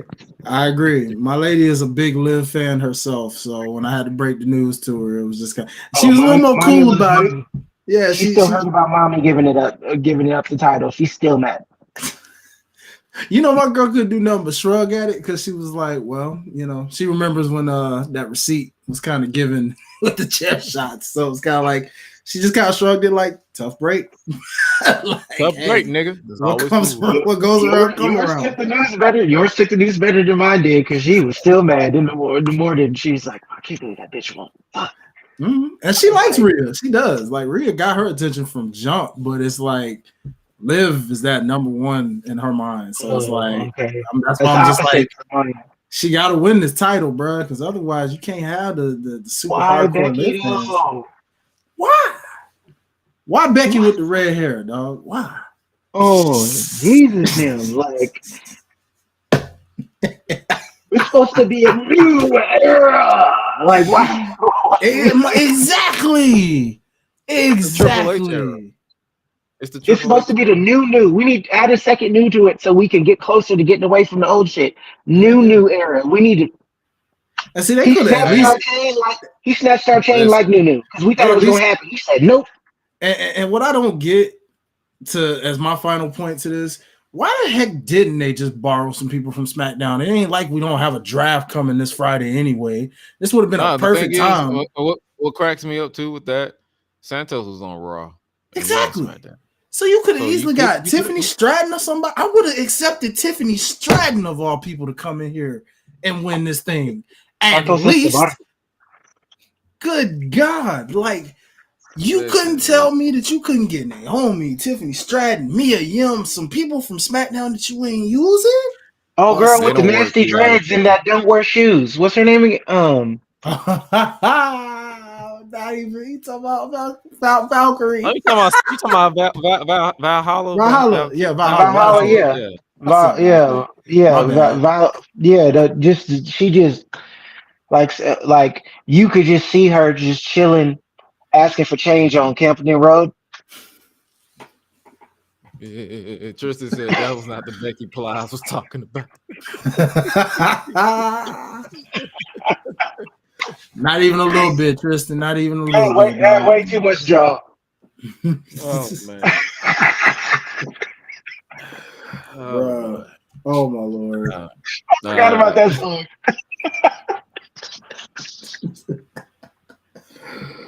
What the freak? Oh God. Oh man. I guess we could let's talk about that Solo situation. Let's do it. Let's talk about it. Solo Sikoa is taking it all when it comes to the bloodline, except for winning. Living up to that theme song. At least he's the brother that's actually living up to his theme song. He's taking it all, but he just hasn't settled the score, and he has taken a bunch of losses. Hey, that's a step up from Jimmy. I was born a king. They talking about family first. I put that in the past, and you went right back to it. You know what I'm saying? So that's a step up, at least. At least with Jay, he's truly, it's just me, Oos. I'm main event. You know what I'm saying? At least. Yeah, how you let two brothers get more ahead of you? Fair point. You know what Jimmy doing?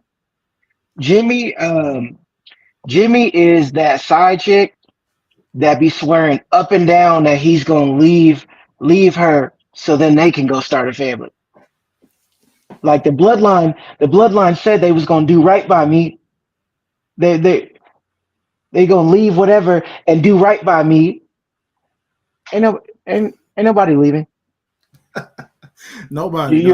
Your role is your role, and I'm telling you, when they remix and bring the Usos back and make everything right, that shit gonna hit like crack in the 80s. It's gonna be great as hell. And what's the kid saying nowadays? Crash out. They better go back to the CFO's song. Oh God, but what did the kids say? That crash out? That apparently. That's what that means, like wild out or whatever, or to lose it. Like Tama Tonga, shout out to all my Tokos. I love it. This the rental. You said Tama Tonga. I call him motherfucker Tama. Yeah. You know how they call Tama MFT. I'm like, oh, so that means motherfucker Tama. That's what I thought. I don't know what that means. What do Because you I'm think? trying to think. I'm trying to Yeah, think. I'm about to say, what? I can't think of anything. Well, he's Tongan, but I can't think of any. All the Tongans I know, and like all Togos I know, I don't know any like acronyms or any terms for that I've ever heard in the language or out. And same with Samoan. I'm just thinking like maybe we'll get the full spelling when Jacob get there. Oh man, see, listen. This is what I need people to understand. This entire situation started only because Kevin Owens walked up to the Bloodline before he went into Cody Rhodes' locker room and said, "You're not invited. There's a broom closet over there." So Tama Tonga, motherfucking no, I'm gonna say it like this. I'm gonna say it like this from Motherfucking going Tama. forward. Motherfucking Tama literally got in his rental car, crashed into KO's rental car, put Crashed out. himself on a no rent list going forward in that state. Blooded this man, dragged him all the way to ringside with his shirt all out. So you saw his man titties and his six pack. He just looking all smooth. He wanted all the smoke. He wanted all the smoke just because he talked to him funny. Now you insert Jacob into the picture. This dude will give you the smoke just for looking at him funny. Mm-hmm. Won't think twice about it. We talking about, bruh, if they don't know, they about to know.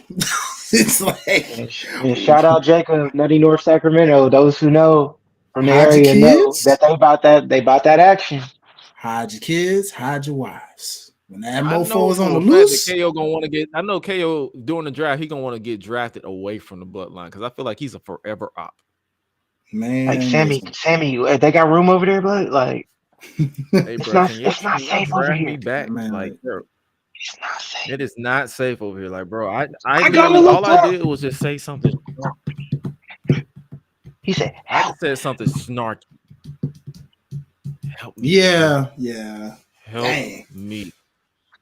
You talk to. I mean, he thought shit was sweet. I can tell you now, if you want to get that brave and disrespectful to any Samoans, any Tongans, most polys, period, be able to stand on business when it's time.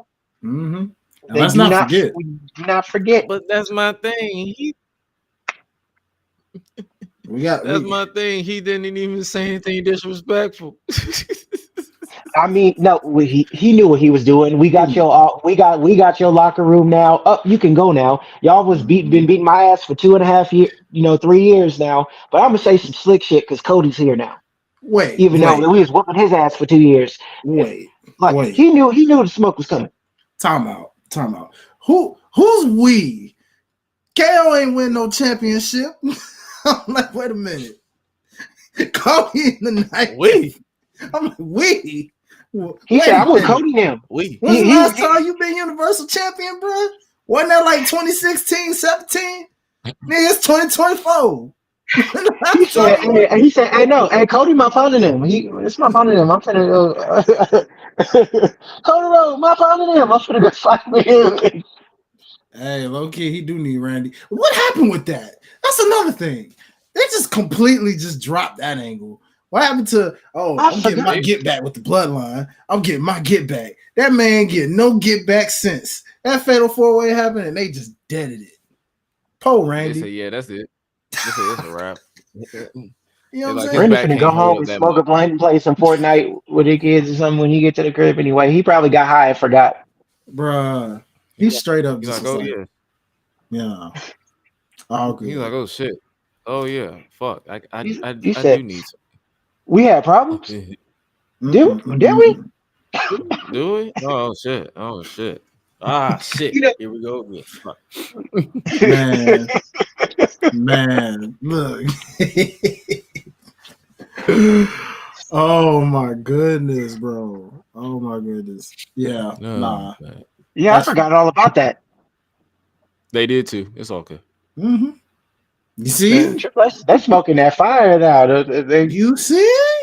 That's all I'm saying, bro. Like, they had that good gas. Triple H got contact and said, "What was he looking? We looking I don't remember. Fuck it. I mean, the man literally got zero revenge. Zero. You got caught up in a fatal 4-way, and that was just supposed to be the end of it. You got whole new bloodline members and everything. You what?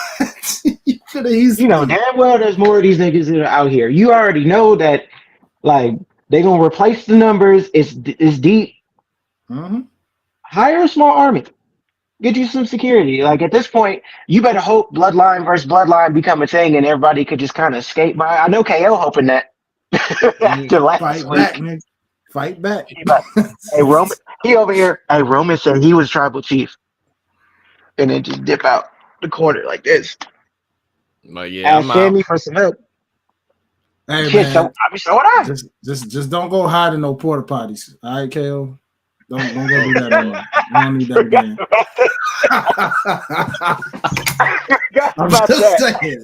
I'm just saying. Oh, no more porta shit. potties, bro. No more. I forgot about that. Yeah. Quarter potties and handcuffs don't seem to work. What was that? That match he had with Roman. Was it Paul or was it him that couldn't? For the life of them, there's nobody in the arena, and they still can't get the cuffs to come off of. They put the key situation towards the top instead of where it could have easily just been like a click and go. Like, they literally put it towards where he couldn't even get in there. God, I'm glad people forgot about that, because that's one of them things where it's like we get so lost, because I see the rhetoric where everybody's like, oh, well, why are they doing another Bloodline thing? We're tired of this. I'm like, as if we didn't eat from this for years. Like them Thunderdome years, like just the build of how we got main event Jay and the storytelling, or that feud with KO. To me, I think that was when KO had the most motion. Not him and Sammy winning the titles at Mania last year. Like that feud he had with Roman, that's when the wave, it was tsunami. That's when the wave was like at its heaviest. And it was the most believable. The storytelling was crazy. It was way less convoluted. If KO could get back to that, man, give him the belt. Put him on Raw. Put KO on Raw. And that's another thing with KO. KO is so lovable, but at the same time, that man has been playing the same character since he got there. That was 2014. Not even the best version of it. The NXT version was the best one. Yeah, it was. I'm saying, but it was the prize fighter thing. I mean, they tried to bring it back, but it didn't work. I don't know. Yeah, they sure did bring. I was like, they tried to bring it back for a minute, and it just disappeared out of nowhere. It was like, he's just KO again. Okay, cool. Because now they got him being all sarcastic and funny, and I'm like, that's cool and all, bro, but where that KO that wasn't afraid of nothing. You know what I'm saying? Like, straight up just power mama ninjas. I think he's just here for the vibes now at this point, kind of like Shinsuke. Shinsuke living his best life. Yeah, they just there for the vibes. I'm not mad at him anymore like I used to. Time, ever wrestling. That was crazy to me. And they just casually sped through it. They're just yeah. That was their first time ever wrestling. It's here's the first time encountering. I'm like, dang, what? Exactly. It threw me off too. I was like, wait, you mean to tell me they've never wrestled? Ever? That tells me how deep this doggone roster is, where y'all got a bunch of first times that y'all still ain't never did. God damn, you're right. Bro, that's crazy. That's crazy, man. Let's talk about King and Queen of the Ring coming back. Ooh. Who y'all got for this? I got Gunther 100% cooking it. I want to say that, but Drew seemed like he in this thing too, if I'm not mistaken. Drew just vibing. He's just obsessed with being a Twitter thought online. Yeah, and they got to out with that one because they can have Punk get involved in some way, shape, or form. I want Gunther to win, but my problem is I don't want him shackled with a shit King gimmick to the next pay-per-view, 2.5 months, 3 months, whatever, like him and with the crown, and it just well, I think they're gonna do this one a lot differently. You can tell with a Triple H era, they're going for what they were trying to do before it got kind of nixed with the Vince situation being back. I'm sorry, vacant. I think this time it'll be less of the gimmicky and more like, because when he did mention like, I'm going to enter this tournament and I'm going to go after any title that I want. So I love that, because in the past it was always like the OG King of the Ring was like future title shot, but it was usually or that was all you got. title. Yeah, you know what I'm saying? And so like this could be a situation. What I don't appreciate though is them really disrespecting my boy Xavier Woods like this though. Oh, Jesus, them. Gunther, we gonna act like you stop, low key racistly calling New Day a joke here, like these fools ain't the second longest reigning tag team champions of all time, and like these ninjas ain't won multiple tag team championships on top of multiple tag team championships. Kofi Kingston having Kofi Mania and becoming WWE champion, you know what I'm saying, and what should have been the main event. And not to mention Xavier Woods getting King of the Ring because that was something he actually wanted to do. It ain't our fault. He fought to bring it back. He fought to bring the shit back. Exactly. They did hold him out though. They did. No, they did. They really did. But we ain't gonna disrespect the man and call him a joke. You know what I'm saying? So put it this way: my two picks would definitely be Gunther or Xavier. Facts. Run it back, Xavier. Run it back, Xavier. So then he can figure out a way to Xavier win King of the Ring and cash in or use it against Priest, and then he finally gets a run. Yes, that would be fire. Then we could have a black champion that everybody excited about in unison. Yeah, that would be fire. I see what you did there too. Where you go at, Gunther? Where you go at? Hey, that crowd was so chanting it too, because I was just like, anything New Day does is immediately a chant. So that's why I'm not even batting an eye. No, they printing money when they talk. But it makes sense though if they did kind of win it, because now that Gunther's actually taking an L, it's not impossible to beat him anymore per se. He doesn't have to lose all the time, but in a magnitude like that, if you already have a heel champion, kind of like Roman, where it's not where he lost, but it's not impossible to beat him. You just have to, eventually get there. Yeah, and if I'm not mistaken, him and Zay, when they battled each other before and had a banger, so like it could realistically get to that point. I wouldn't mind it. Like, let Woods win that thing one more time and be two-time champ. You know what I'm saying? Why not? Speaking of, I'm excited for King of the Ring. Queen of the Ring, that's why they need to really map it out perfectly, because we all remember the first Queen's Crown tournament. That shit was ass. Shout out to Zelina though, because I was happy that she had that moment. But but everybody else. Yeah. I was happy she had that moment at Backlash too, with the little entrance and did all that. But you know what I mean? We need more than moments. We need something tangible. Facts. No doubt. Speaking of moments though, it seems like Imperium done kicked out Giovanni from the clique. Was that? Well, niggas can't get no respect, bro. Like it's as if being follically challenged ain't already hard enough. Now you just got it. Like that's just crazy, bro. Just no respect. We always got to take the L. I felt for Vinci, man, and he's the more talented wrestler of the two. Like Kaiser stepped it up, but Vinci, Fabian Eichner, come on. No lies are told. No lies are told. Kaiser could never. Clearly, they're looking at him as more of a trainer type, I guess, it seems. He's a good hand. Yeah, you know what I'm saying? Because Kaiser just, he's the pretty boy. He's the, they want to, push him to that singles level, I guess. Yeah. You need to take acting classes. That German accent ain't hitting. Do you think he's going to be solo more, or do you think they're going to try to, replace Vinci with somebody? I mean, they could, but who? The streets was saying, what's his name? Dragunov?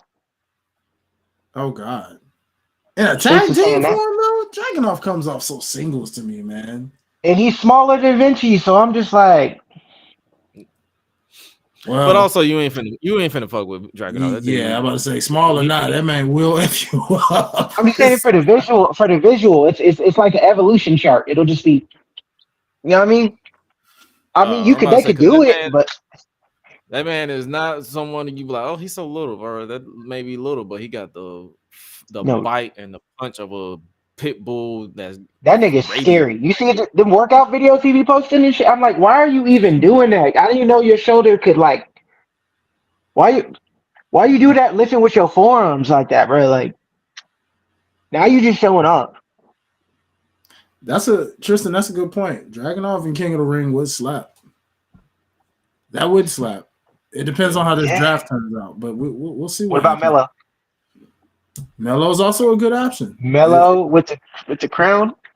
They have so many talented people that's coming up on the main. Like Braun could be in it. Mm-hmm. But see, and that's the beauty of it because they're gonna do this yearly. So like, what I love about it being back is now we have King of the Ring, we have Money in the Bank, we have all of these different opportunities for guys to cash in and be up next to win that championship sometime down Or the be road. for now, but it gives them the rub to just to see. You could test the waters that way. You know what I mean? And you got 2 championships. You're always going to treat the other one secondary, regardless if they admit it or not. But it's like you leave that opportunity to build new stars or to see if they can swim, so then they can transition to the other one. Like, oh yeah, I agree. Like Ilya and Gunther in the final, that would be lit. I still think it should be Woods and Gunther, and I feel like that feed families. That shit would be lit. I think I did a video where Gunther and Woods was in the finals. Like was you on universe mode? It was me. I think me booking the King of the Ring, and I said Woods and Gunther in the finals. Because I want Woods to do it and be able to cash in. Because give Woods a world heavyweight, championship run. Even if it's just in the short term, like out of all, like you let the Shield, all 3 get a run at it. Why can't New Day? Now my thing is too. It's like whenever we bring that up, I'll be looking at people. They'd be like, "Well," I'm like, "Bro, you acting like we this man to be the longest reigning world heavyweight champion." I'm talking about just give him a title because he deserves it. Facts. I mean, I would quickly say that for people like him, our truth, when he decides he wants to call it a career, let him get a quick little, thank you for your service run as a champ. You know what I'm saying? And that's that. You know what I'm saying? Those type of folks need it. Like they earned it. You know what I mean? And nothing else. Let Woods get that thing one good time, and all 3 were champ. It's complete the set. Pretty much. That'd be one heck of a post. These niggas print money for you. Like literally, it doesn't matter. New Day is money. That's why they left it why they leave it alone. You ain't never gonna be able to find that kind of synergy and just the merch. They could make a random joke in a promo about nothing, and there's merch next week. Niggas was eating booty out of a box. This man got booty hole cereal box. And they were O's. We all knew what it was. They was throwing pancakes. I don't even know if that was sanitary. It was not. And they was still doing. They still got it off. But at this point, I'm like, you know how much money I done printed for y'all? Put some respect on me. Let me get my little run. I want King. You know what? I'm calling the play. The one time if I was Woods, I'd be politicking. I'm like, I gave y'all up, down, down. The list is long. At this point, give me my one. Do right by me. Give me my one. Why I got to be left out? The fuck? Right. No, politicking. Yeah. So I'm intrigued what they're gonna do with King of the Ring this year, and hey, I'm excited for that. Before we take into NXT and basically speed through our mock draft before we get up out of here, let's talk a little bit about Backlash. So far, we got 2 title matches: Cody Rhodes versus AJ Styles. For they're still calling it the undisputed WWE Universal Championship, even though there's another world title in the company, but that's neither here nor there.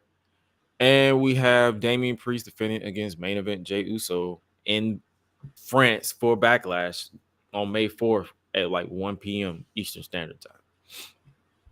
So, thoughts on this? On these 2 matches so far? Is that what it is?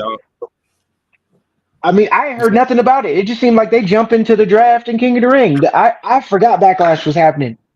Yeah. Until Jay and them start talking. I was like, it's like next week. Yeah. What literally. the fuck? Yeah, bro. Yeah. It should be cool. I mean, you know, a little predictable in terms of the title matches because it's both champions' first title defenses, but it should be pretty cool. You know what I'm saying? And you don't got Jimmy to go in there and fuck it up for Jay. So now you got to beat him and then kill it. Mm-hmm. Yeah. I feel like they dropped the Universal title in the undisputed title match. They just said that I think they just called it the undisputed WWE Championship now. So I'm guessing because of Cody. So I'm guessing since it's Cody, it's gonna be WWE Championship, but when whoever beats him for it is probably gonna go back to Universal title. Who knows? But you think we're getting a new belt? We just got this one. They just brought that belt though. Yeah, I'm about to say I think because Cody just stirred it up. It's I can see them, but it's like the way they've been marketing the big WWE logo belt with like the sports teams and everything. Mm-hmm. Right now, it wouldn't be smart for them to make a new design belt right now, knowing that they'll find a way to put that. The thing is, they'll find a way to put that belt in there. Mm-hmm. They will. Because everybody thinking we gonna get the birthday girl. Hey, like birthday girl. Midnight. What up, Ciendo? How are you, Queen Bee? Yes, ma'am. Yes, ma'am. Happy birthday. 35 happy laps birthday. around. You turn it up for you, sis. You feel me? Let's go. Feel me. But yeah, Backlash. I'm cool with it so far. Like we'll definitely cover it likely because it's in the afternoon. I'll be in Florida, but still. What could they like? What other matches could we have though? Like I don't know. I know they just made Street Profits the number one contenders for the WWE tag team titles on SmackDown. Hell yeah. Yeah, and it did say they can call when they want to do it or something like that. So apparently, even if it's not Backlash, they can choose whenever they want to have the match. But Backlash seems like the place to do it. Because keep in mind, none WrestleMania or SummerSlam matches are pretty much like the 4 to 5 match type card. Yeah. So it's just enough. So yeah, I definitely see a world title match on there, a women's title match, probably Bayley versus I see Bayley versus Naomi versus Tiffany Stratton, maybe in a triple threat. In a triple threat, or if Becky decides to suddenly defend it at Backlash, which I doubt, they could go that route. Yeah, so many ways they can go. Think Sammy would try to defend against Bronson Reed or triple threat? Yeah, triple threat probably. Yeah. Either way, it's gonna be okay. Turn up then. See, I see. She said, "I'm drunk." She's like, "I'm done." She's like, "I'm done." I'm done with the turn up. Okay, swig the glass. You know what I'm saying? Go ahead, soak the palate, girl. Go ahead. Yeah, girl. Prop the feet up and chill. You feel me? You feel me? We got you covered on the entertainment for the time being. You did. Let's see. Outside of that, I'm intrigued with what they got going on with both companies actually. So hey, that's neither here nor there. But before we move on to this week in wrestling, we're gonna take a brief break, probably like a 30-second break. But we'll definitely be back to talk more. We'll definitely be back in a few seconds to talk NXT Spring Breakin and do a mock draft, and then we'll get up out of it. We'll talk a little bit about AEW, and then we'll get up out of here. So there is that.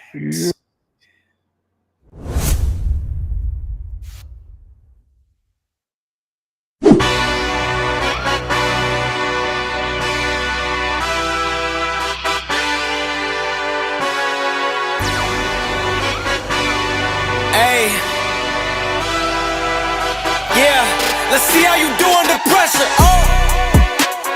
I've been wanting this forever. I've been in the field with whatever they throw at me. Brush it off, pick myself up, moving on to the better. Ain't no errors, baby, it's a new era. I wake up early feeling rich like I'm Kesha. I get to the paper, boy. Extra, extra.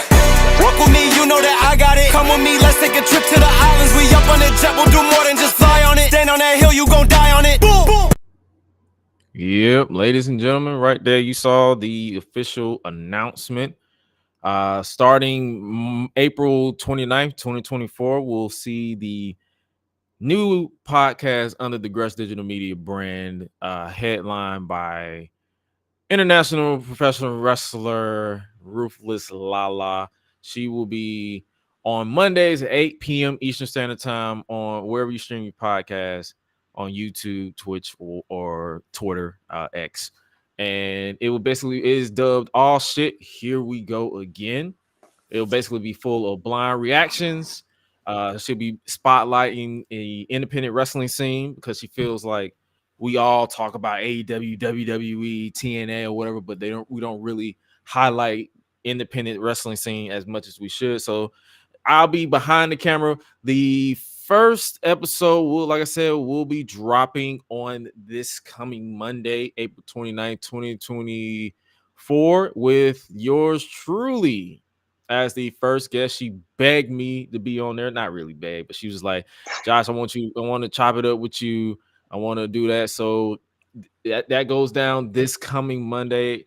She's looking to have multiple guests on there on her show. It will not be on this YouTube channel. For those of you who are watching on YouTube, it will be on youtube.com/@GreshMedia.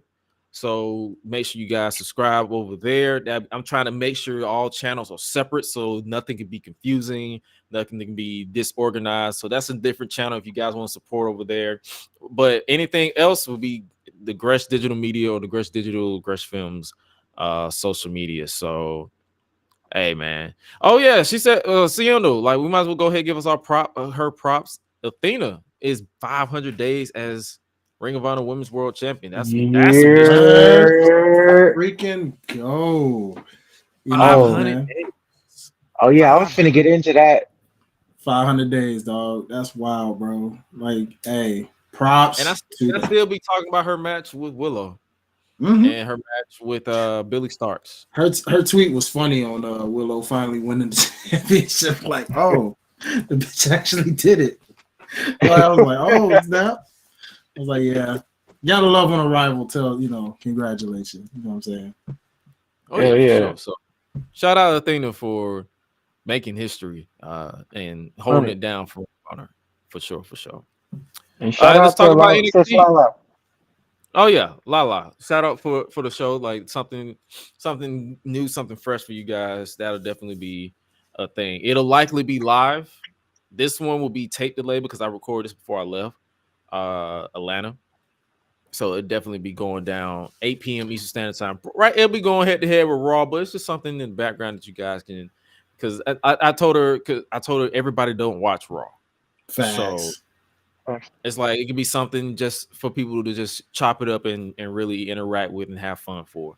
It'll be an hour and a half, depending on who she has on, or if she rides solo, whatever the case may be. It's her thing. I'm not gonna be in the camera outside of that episode. I'm not touching that show. That is her baby. That is her show. All I gotta do is set up the links and then hit the record button, and we good. We Gucci. But let's talk about NXT Spring Breakin. What did you guys think about? I know you didn't watch it. No, I did. I have, but I'm gonna step out for this one because I'm still watching it. So, like, right where I left off before I walked in the house, I haven't gotten to the main event. So I'm gonna spoiler free myself. Put me backstage until we get. All right, yeah, I'll take you backstage. Take me backstage, and I'll be back after they finish with NXT. Mute us, and then when you're done, and then we'll be back. Yes. I'll be back. Because I had to catch this one. I'm like watching in real time and having to catch it. I'm like, oh, okay. For the first week, you don't have to do a full breakdown of it. Like what highlights of it. Now, what you think about it?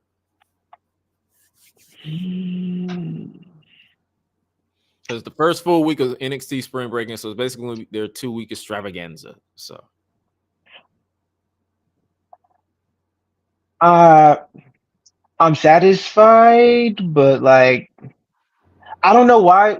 Were your expectations just like I was chill. Like okay? I didn't expect them to go like, yo, let's go full throttle. With Okay, I got caught in the matrix and thought that they was finna like turn up. basically a special edition of NXT. It was another installment of NXT for me. Yeah, that's where I landed with it because like I got excited and I was like, oh, okay. Like I thought that because WWE as a whole riding they was riding the wave. Like I thought the momentum was just gonna be crazy. Um, I don't I don't think it was blockbuster, but I was surprised. I should have leveled my expectations a little bit because then when I realized, okay, Yeah. this is 2 weeks. This is 2 weeks. They're gonna stretch It's it out. yeah, and I just wanted more, I guess. Oh yeah, because it's like whenever I see these 2-week shows, I've noticed that they have their big matches, but they sprinkle in Mhm. weekly TV, like the Jada Parker Yes. versus Fallon Henley match. That was like a weekly TV thing. It wasn't announced. It Yeah. was just like, hey, we're gonna have a match on Spring Breakin. Here you go, stuff like that. So, We needed some filler. I feel bad calling it filler. I don't want to do that, but like oh no, anything with Jada is immediately must see TV for me. So, let's go with that. So, yeah. on God, respectfully.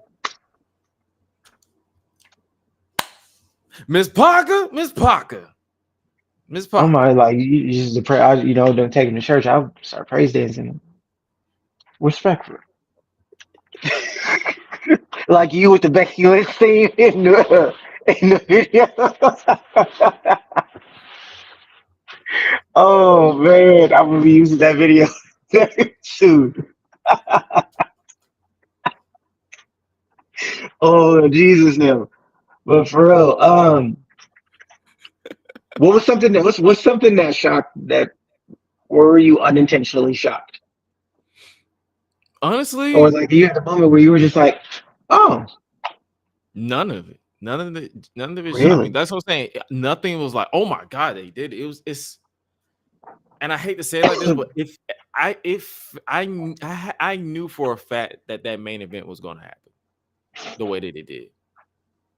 They were not having all these people coming up in here doing all this stuff, and I'm like, yeah, nah, there's no way you're not winning a title, and by that I mean the main event.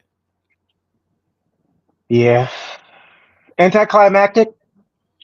Do you feel it was anticlimactic? No, but I feel like I'm doing a disservice by saying that. But like, The thing is, it wasn't, to me, I feel like this wasn't the strongest match between Ilya Dragunov and Trick Williams. I yeah, feel like their Vengeance Day match was yes, way fire. better. Way better. Whereas this one, it was like it was good, but nothing really memorable during the match happened outside of maybe the Uranagi through the announce table, Or like the bookend, the or bookend, I'm gonna call it rock the bookend. bottom, or I'm gonna call it the trick end, I guess. Oh yeah, man, yeah, for sure. Oh yeah, man. But that's what I'm saying. Like outside of that, I feel like the right outcome Yeah, happened. In my opinion, Trick Williams obviously winning the NXT Championship. yeah. It was. I mean, Outside it of was. that, I feel like a PLE, like doing that at a PLE would have just hit. It just would have hit different. Just you know what I mean? Like it's kind of, for lack of a better term or example, it's kind of like winning a world championship in a battle royal. It means something, but like it don't. You know what I mean? Like I feel like he should have won, and it should have been him and Mello. Yeah, stand and deliver on that stage. Like I feel like they should have went. They should have did what AEW did in a sense of being like, okay, we need to pivot. He's over. We need to strike now and figure out the rest later. It's about to be a draft anyway. Ilya would have been fine, just like he'll be fine now. Yeah. And I just like battling with that in my head, and then just watching it, I was just like, yeah, you're right. Like I was just expecting. I don't know what my mind went to. Like this is gonna be some PLE like type shit, and then it was just a regular episode of NXT that just with some big matches. With some big matches. Now I will tell you, the one match that was match of the night for me was the triple threat match. Roxanne Perez, Tatum Paxley, and Lyra Valkyria for the NXT Women's Championship. That was match of the night for me. That was match of the night for me. I mean, we knew where they was gonna go with it, but there were periods of time where I was like, oh, this could happen. And it's like obviously the outcome was Roxanne Perez retaining. So it's safe to say that Roxanne going to the main roster no time soon. But then again, knowing WWE, no, does she need to? Huh? Does she need to though? Me personally, no. I can see her going. Like she just turned heel. I feel like I will give her another 6 months. Yeah.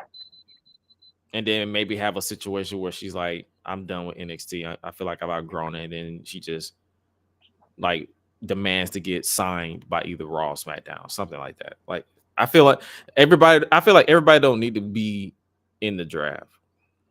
Agreed.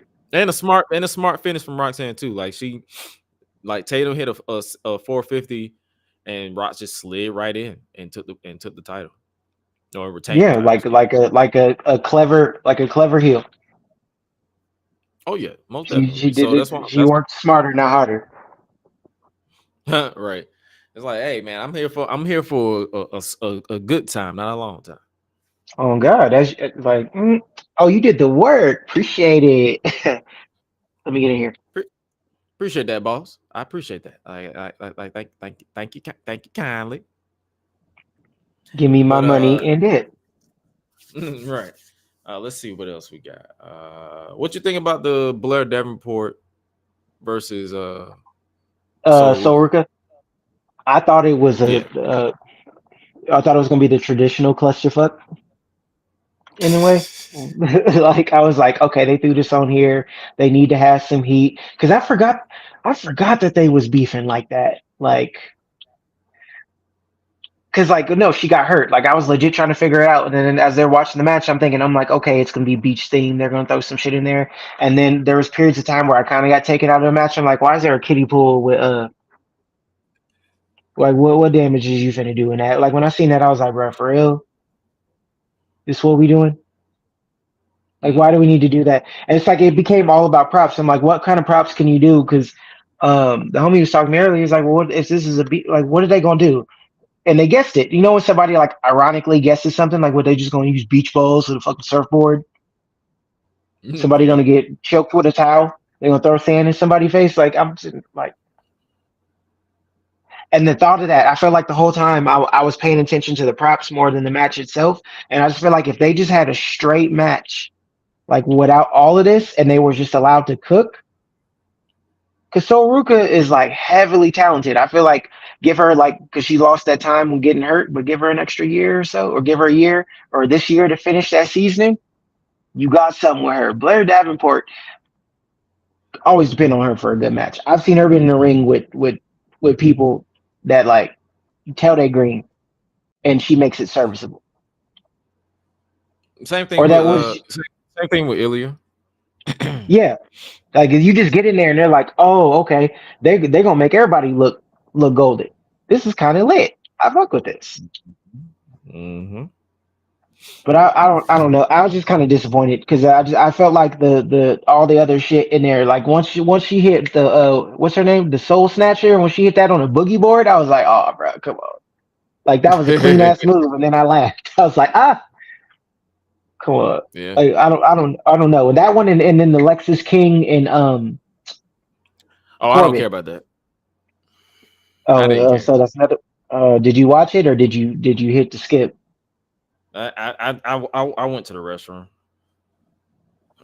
Oh, okay. See, I'm a glutton for punishment because I just be watching. I'll just be watching because I feel bad. Like Lexus King got the character part right, but it's just everything else. Oh yeah, as soon as he got the character thing right until the bell rings, and then I don't care. But he just got there. Like I feel like like by like this time next year, if he ain't, he need to lose. He need to lose. Like, you know what I mean, if he shape up a little bit, then I think he get more reps, and I think he'd be all right. But yeah, bro, because I wanted so much better for him after the whole leaving AEW thing. That Varsity Blonde shit was atrocious. It was horrible. He got out the Matrix. I don't know what's the Griffey whatever homeboy name is. Griff Garrison. Yeah, he might. I don't know. He might want to hit homie up and ask him they got room over there afterwards because I don't know what he doing. But like, hey, y'all got room in y'all car? I think Like, can I sign?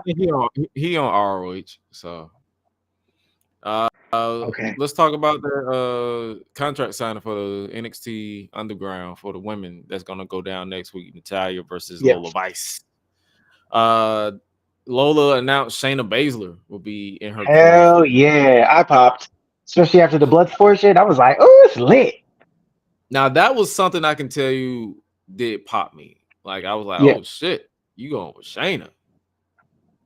I still gotta see that though. I still gotta see that her in Bloodsport. I still haven't gotten around to seeing that because there was so much going on in Philly that I was like, I don't have time. Fire. Man. Okay, when Mania's in Vegas. Oh yeah, you thought Philly was lit. As long as it ain't cold, as long as it ain't Minnesota, I'm good. For sure. I'm gonna go either way, but if it's in Vegas, it's a 4.5 hour drive for me. Last thing before we bring highlight back in for the mock draft, Mhm. the 6-man tag, the family versus the cat. Is the cat Catch crew? The Catch crew. I'm calling the Catch crew. Whatever the hand sign that who no longer shall be named. Yeah, the cat. Yeah, the Catch. That's why I said the Catch crew. I'm just gonna say the Catch crew because catching them. Catching them niggas. Basically, yeah. Regal, and him pounding them. That Baby Regal and the partners. Yeah. Yo, daddy's son. Your daddy, son. Literally, you look like your daddy. The family obviously won. Tony D'Angelo out there looking like a recently divorced father who rocks that one earpiece and be talking a bunch of trash at the family dinner table, but still be making sure he got seconds. Or he be talking on speakerphone in public. Even though he got earbuds, but he still talk on. Yep, that's him. That's how he's dressed. Sure. That's what I'm saying. It felt like a solid. It was a fun episode. It just felt like it like nothing like memorable happened outside of Trick winning the NXT Championship. And kudos to Trick. Like this new era of NXT will basically after post draft will basically be shaped in Trick's image, and I'm ready for it. That was the same with Melo. I was ready for that because when it first happened, we was like, like there's potential here, and what we got out of it worked, and a lot of it included Trick. So I'm not worried about this at all because he just rides this out until Mania time next year, and then we get him up on the main roster. So I don't want him to stay too long like Breaker did. Right, one full solid year as NXT, not as NXT champion, but like one full year left on NXT, and then head to the main roster.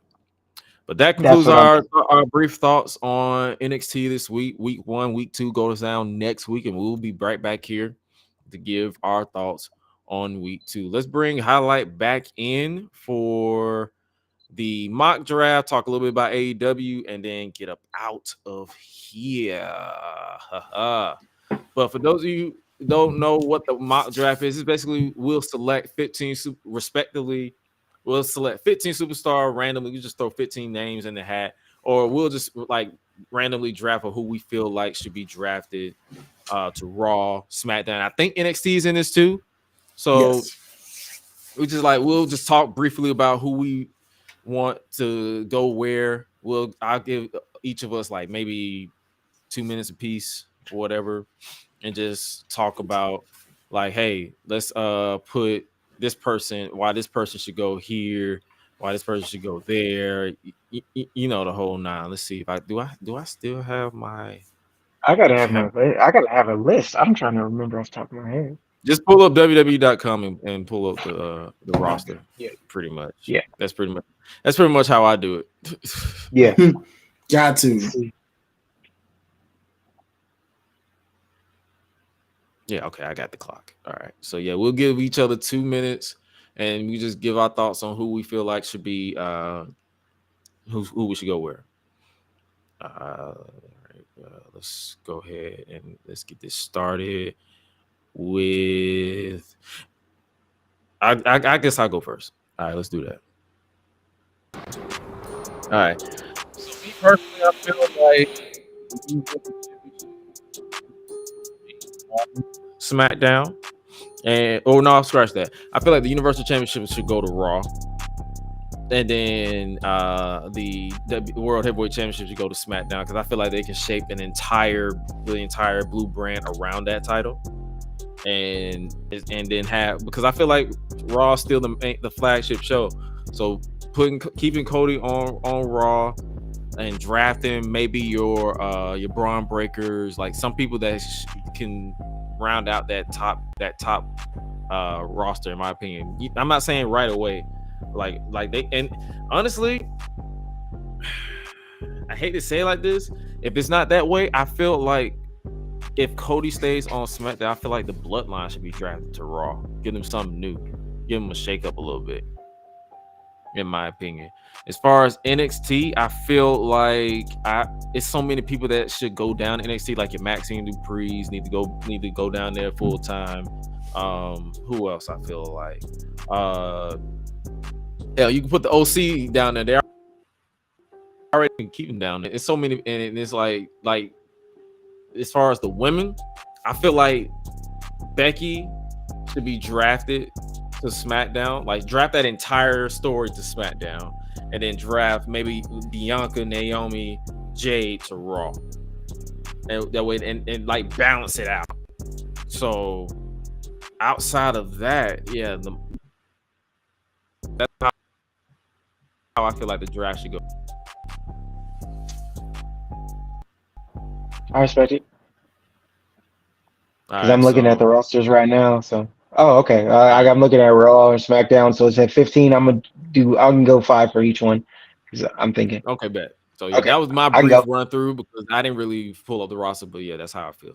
So I'm gonna give you 2 minutes and go. Let's see. Okay, for sure. For me, I need Bronson Reed on SmackDown. He has a ceiling on Raw, and it's not. I feel like we bring him over there, could eventually grow to be a credible person to go against Cody. At first I wanted to put Strowman over there too, but I don't know what they're doing with Bo Dallas or Uncle Howdy, or what they're doing with that Wyatt stuff, so I'm leaving that alone. Becky needs to stay on Raw. I want CM Punk on SmackDown. I feel like CM Punk I'd want to see him on SmackDown, and then bring Drew over there on SmackDown, so to round that last one off for Raw. If they're going to split the Judgment Day, I need Finn over on SmackDown. Like the ceiling on Raw is crazy. Unless you're going to give him a title shot, he needs to move over there. I didn't know that AOP is showing them as a SmackDown guys. I had no idea. It's whatever. Damage Control, move them over to Raw as a whole. Damage Control needs to be on Raw. Get them as far away from Bayley as possible if you're going to keep the big three on SmackDown at some point. I also, because then I feel like that with Charlotte, you could tell some stories with it. Is Cody going to stay on? I don't even think Cody going to stay on SmackDown. And wherever Jay is, Jimmy needs to be. So that goes to either show. We need that to happen, point blank, period. As far as NXT, I want to say put an Apollo Crews over there again would work, but probably not. Yeah, he's still employed. Exactly. Just bring Ilya up, bring Mello up. I wanted to say not Roxanne. We can keep her down there. Elektra needs to stay. I don't. Everybody else on NXT needs to stay there. Outside of those three. Yeah. So none of the champions. I feel like a lot of people shouldn't even get called up. But no, exactly. It should just be those 2 or 3 that need to do that. And I feel like all the champs need to stay on their shows because you need to make these belts mean something. Because like we're gonna flip the color of the raw ones, like you said earlier. Mm-hmm. So, because why would you have red belts on the blue show? So, highlight Yoko, and then we're done with the mock draft. Okay. Got to restart the clock and go. Okay, first off, let me get LA Knight and send him over to Raw. I think things are getting a little overcrowded on SmackDown for him. He's done pretty much everything he should do, and I think he has a better chance at going after World Heavyweight title and or Intercontinental title on that side of things. So next up, let's see here. Let's see. I'm going through, and let me get. Ooh, here's a surprise one. If my boy is healed, let me get my boy Wes Lee over to SmackDown. Wes Lee with the surprise call up, right over to SmackDown. I think he'd be a real perfect fit for the SmackDown brand as a surprise call up. Speaking of which, right behind that, give me Ricochet over to SmackDown. I think he can actually get built up to ascend to eventually either compete for the U.S. title and or, dare I say, even the main title picture. All right, so we got to get a lady. This women's division needs a crazy shakeup. Let me go ahead and call up Lyra Valkyria over to Raw to help that women's division out a little bit. And right behind her, I'm going to take Charlotte right over there to the Raw brand to be right with her boo. I almost said Santos. Right with her boo Andrade, so that you got those couples on that show, and she can help kind of boost up that Raw's division a little bit. What was that at? Like 5 right there? Trying to get 15 right? Okay, let's see. You don't have to do 15. Like you just pitch anything. So pitching anything. Let's see. I'm gonna bring Michin over to Raw as well. Because I think she's kind of drowned over there in SmackDown a little bit, given all that firepower they got over there. She's kind of lost in the shuffle, and I think Raw brand would help her elevate some more over there a little bit. I would send Maxine Dupree back to NXT. I know I ran out of time, but I send her back to NXT, much like you said, brother, to grow and develop.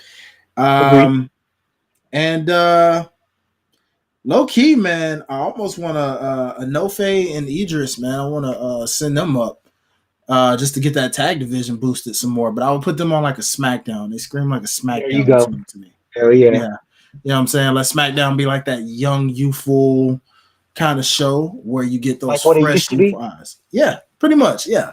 Let the veterans kind of take over Raw. Let the youth kind of take over in SmackDown. And let that kind of be a thing for sure. I slick want to say Metaphor as well over to SmackDown. The whole tandem. Yeah. You get what I'm saying? Because I feel like Jakara and Lash would be perfect for the women's tag division.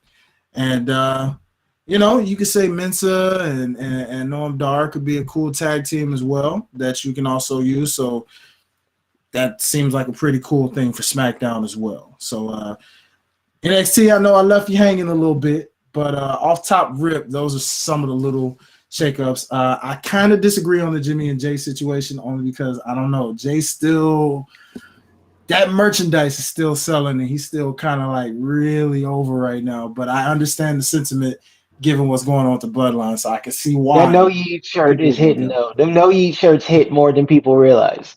Mm-hmm. They have. No, you're right. They have been hitting. The red just hit different. It do. So we'll see.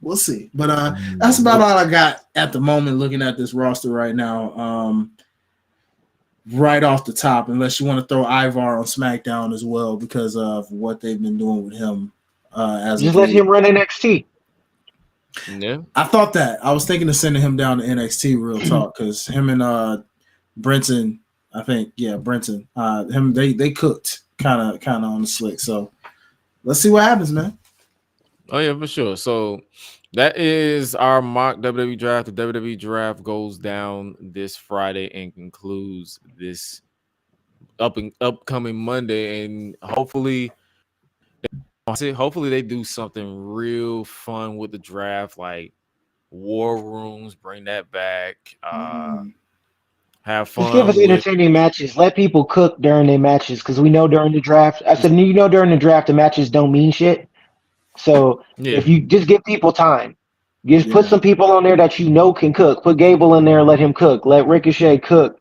Like, if you're gonna give Jay a match, let him cook. Like, at that point, it's just these don't mean nothing. Y'all probably ain't even gonna be on the same brand. Just 10 minutes. Did you like the concept that they used to do with the whole having a match for a title pick? That's what I grew up on. Oh, that draft? You mean when they like whatever brand won got to choose their next pick kind of situation? Yeah. That was cool. I don't know. It was pretty straight. I grew up on the original draft that was more true sports, like before it became got to the podium. Got to the podium, and they treated it like the NFL draft. I still remember that first one. And I honestly, I think they're gonna bring that back. Only this time, I think I see whatever talent gets drafted. I see them taking a picture with the current GM of that brand with an actual cap that says like NXT or SmackDown or Raw. You know, you gotta have a traditional DAP when you know what I mean, when you get in there too. Yeah, and I peeped that observation just because with how they've been doing the when someone wins a championship or retains the championship, they got 2024 with the pay-per-view logo and champion across it, kind of like the NFL and NBA does whenever someone wins the Western or Eastern Conference, NFC, stuff like that, or Super Bowl. That's the first thing you see. There's that shirt. Boom, 2024. So I can see them doing something like that for the draft. Okay. Whoever wins the draft could have Survivor Series implications.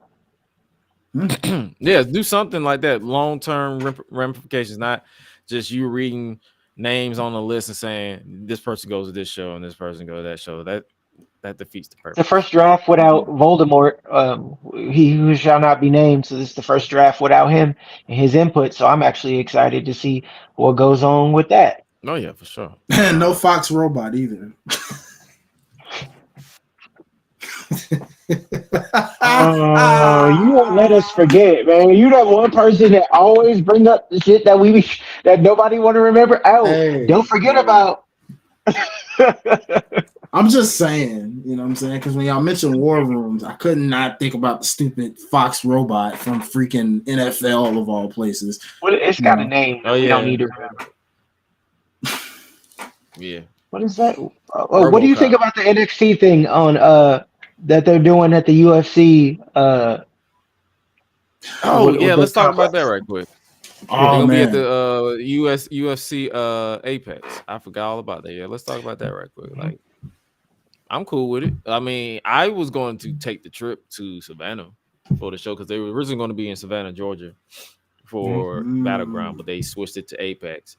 My only thing is, it's like it's a smaller venue, and I already know them prices are going to be crazy.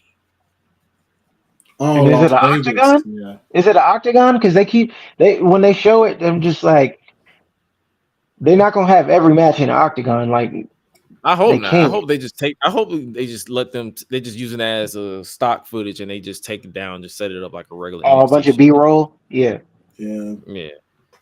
I love it, man. It's really cool to see them collab. Hopefully, we see it on the other side of things, where dare I say, UFC talent does something through a WWE Performance Center kind of situation. You know what I mean?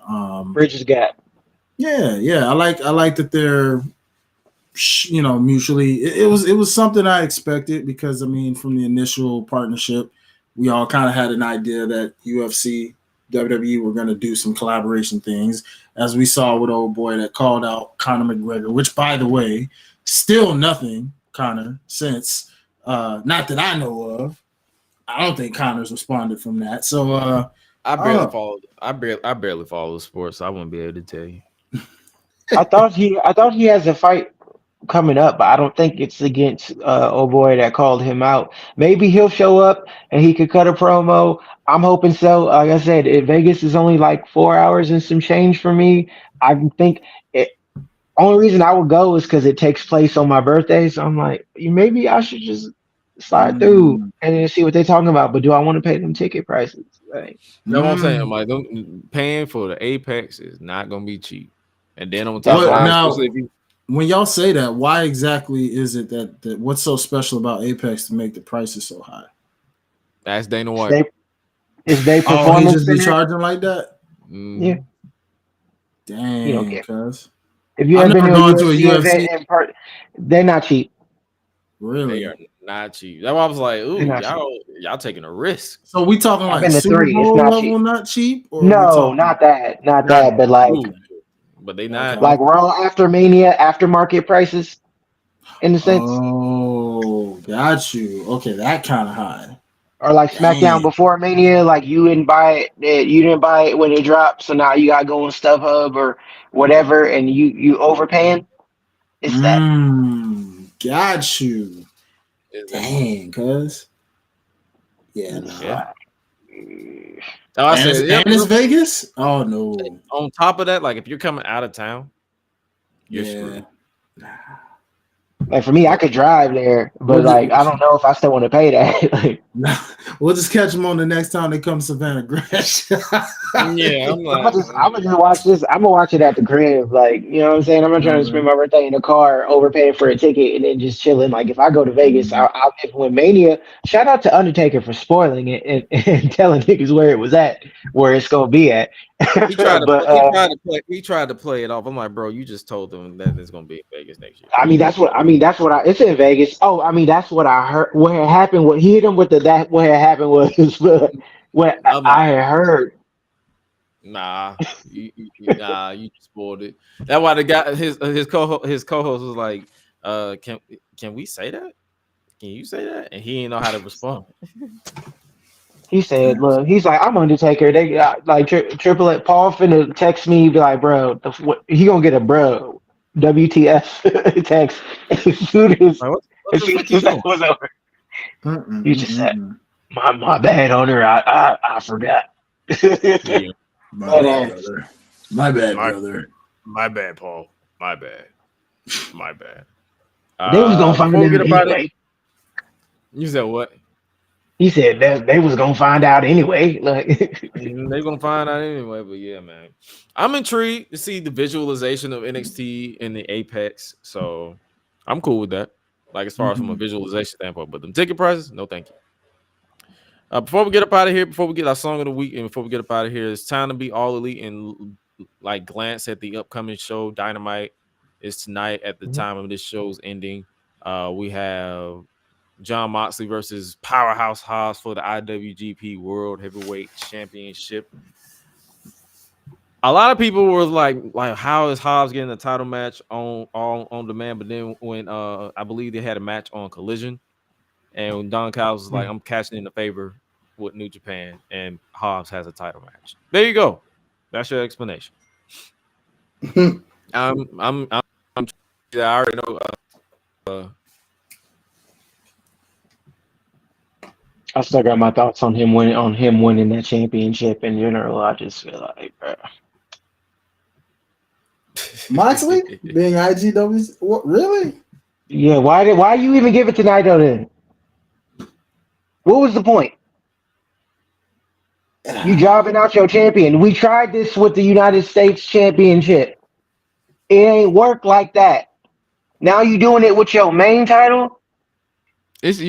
Honestly, it's New Japan. They've been phoning it in since the pandemic. Like the most loyal side chick ever is New Japan. Like you just giving it up. Like that's you have you you taking our talent, some under contract, got our people jobbing out to you on your shows. You ain't sent nobody to Japan really outside of 2 people, and we giving you our champion. That's why TNA will forever be the smarter company in the fact that they Oh God. well, like, yeah, nope, this ain't gonna work. New Japan's hidden door, they don't got a key to it. They still knocking at their own forbidden door. Yeah, that's wild, bro. I mean, you could have just did that with WWE low key if you wanted to. If that was, you know what I mean? Like, if that's what this was gonna be. I just thought it was lame. Like they're going outside. There's no, you can't justify it to me. I mean, it's Moxley, cool, but like they going outside. Like if that was the case, why there was no presence of it on Dynasty? Like if I mean, there could have been some presence, a promo, something. That's fair. That's fair. I mean, some people already forgot that he won it. That's that's fair. You ain't heard nothing about that championship. You haven't heard nothing about that at all since it happened.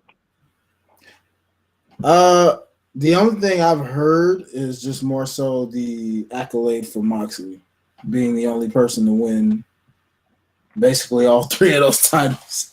So and that's something that they could say that the other 2 ain't did because they're still at the same company. I get that too. There's a level of pettiness, but it's also I wouldn't call it.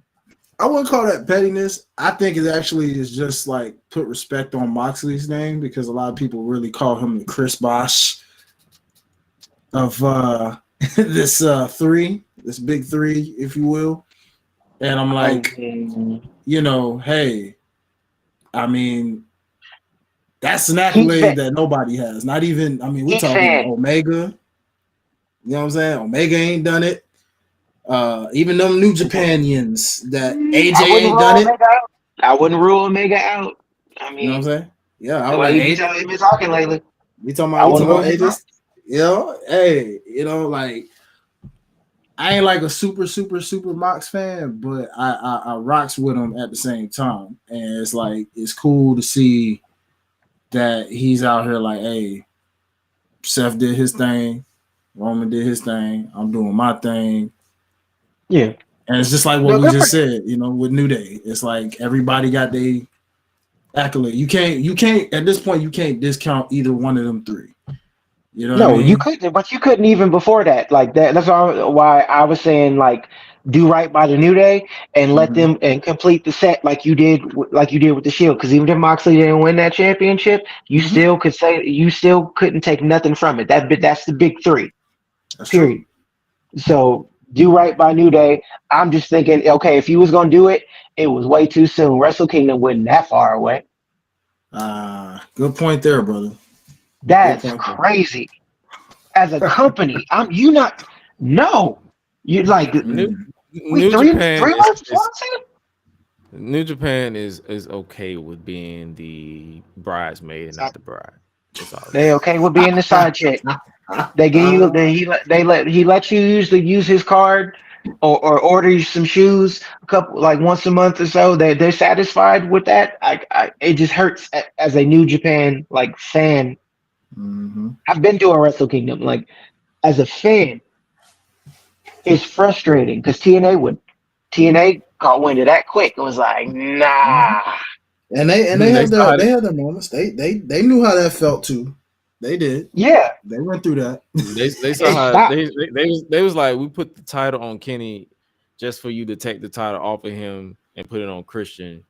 We couldn't even buy that to beat another guy. This was pre Who's Your Father Christian. So this was still Peeps Christian. I feel some type of way too and be like, yeah, fuck. Oh God, I didn't like no, you got me fucked up. It's like you took Okada, you took Ospreay. Why the nigga was still under contract? I don't. Hey, shout out to Rocky Romero for being the world's greatest finesser. He is the real world's greatest finesser. He really is. He really is. It really is. Damn. Next up, we have Swerve Strickland, a World Eliminator match, basically champion versus champion. Why do we do this champion versus champion thing so much? Why? That's like that. This is also like just like the will they coexist trope. When they do this, we already know how they feel about ROH. Athena been like you said, Athena been champion 500 days, and we not talking about it. They're gonna have her duck smoke. They like okay, sidebar, and then I can leave it. You know how they was talking about when we were watching the I was watching earlier how Toni Storm was doing her little promo, right? And then when they asked about the record or whatever, and then contenders, because nobody can think of anything, she just beat someone, right?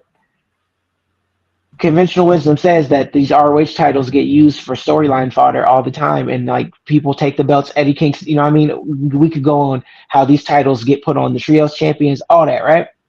Conventional wisdom would say that Athena, with her 500 plus day reign, should be next up on that, but they're not going to say that. They're not going to do that. It's just going to be another version of when they kept Jade away from the dentist and all the other people. We gave you something, but we're going to keep you here with it because we not going to do that. All right. Here's your 500-day reign over here, but we're not going to do that. They're going to do it again because who's up next? Who's up next to face Toni Storm? Mercedes is clearly on the TBS level. All right, man. Yeah, that's still wild, by the way. You ain't even debut. You paying her all that money and ain't even debuting her until Double or Nothing. That's what I'm saying. And you still keeping her in the TBS title. That's wild, bro. It's Jade all over again. I think in Mercedes' case, because it's Warner Bros. So it's like I think she's tied to that company. True, but all I'm saying is just okay. Athena should be. Oh, it's still not an excuse. I'm just saying that's the only way I can explain it. No, I agree, but I'm just saying Athena should be up next, or should at least get a shot. We know damn well you're not gonna let her win, but it's just like respect that. Respect that. Mm-hmm. This Kyle Fletcher and Swerve shit, we know Swerve is winning. Right. All right. Last two things we have is versus Anna Jay. Mina will be accompanied by Mariah May, so that'll be your women's match of the evening. They'll be in Jacksonville. Of course, we're from the learning a bathroom break because I am. I don't even think we got the chance to ask you how do this Jericho? I can't even get this. What happened? You know what happened? I didn't watch the match. I still ain't watched. Like you, I honestly didn't watch the match, bro. I tuned out. I'm the only one that suffered. Yeah, I chose not to, even though I picked him to win it, which was hilarious because he actually won it, and I was like, "Dang!" Like I ain't gonna lie. To get right what I got right with AEW Dynasty, the majority of those matches, like when Gresh was like, "Bro, you literally got the majority of these except for Toni Storm." And I'm like, really? Like I was like, dang, I was just shooting just to be like, I don't know. But what does that say? But what does that say about how stuff is moving? If that you could just throw some shit at the wall and it sticks. It tells you that they are just doing. First, my gripe is still the fact that this is so-called a title that doesn't even quote unquote not acknowledged, but it's being defended on pay-per-views, on things like it might as well be lower than an ROH title, but it's being defended above an ROH title. You know how they feel about them ROH titles, which is wild. That's why I'm just like, hey. I mean, you've already had, since that title came to, what was it, Brian Cage, over the years, that title has went from Cage to Ricky Starks to Hook, now Jericho. I forgot Cage had that. Mm-hmm. Good old Team Taz. A lot of people forget that. That's why I was just like, what's the point? Oh, no, Powerhouse Hobbs didn't have it. My bad. I'm thinking of the TNT title. So, yeah, I don't know, man. Weird, dude. What is he gonna say? Yeah. What is he? What are we gonna? I don't know, but those boos should tell them enough, man. Clearly, people are, No, over one Jericho. women's match, and you giving Jericho, who's probably gonna take 10 to 12 minutes, saying some shit that nobody want to hear, that you could easily, you know what I'm saying? You could easily do another women's match, or put some in-ring action on what it's. I'm gonna give a promo about a championship that's not a championship, but it's a championship. Yeah. What was that, Gresh? 3-4 matches on that card? Oh, you talking about for For Dynamite? Dynamite? Yeah. How many matches Yeah, is that? Three matches. Oh boy, that's Yeah, I'm supposed to be the Swerve don't alternative. even get a celebration. Like, he got to be in a match, bro. That's wild. That's crazy. Dang. Out of here. I want to send condolences to the family of We Love Wrestling one on Twitter. He passed away. Oh. Wow. Prominent in the black wrestling. Guess I'm talking about him. It's sad.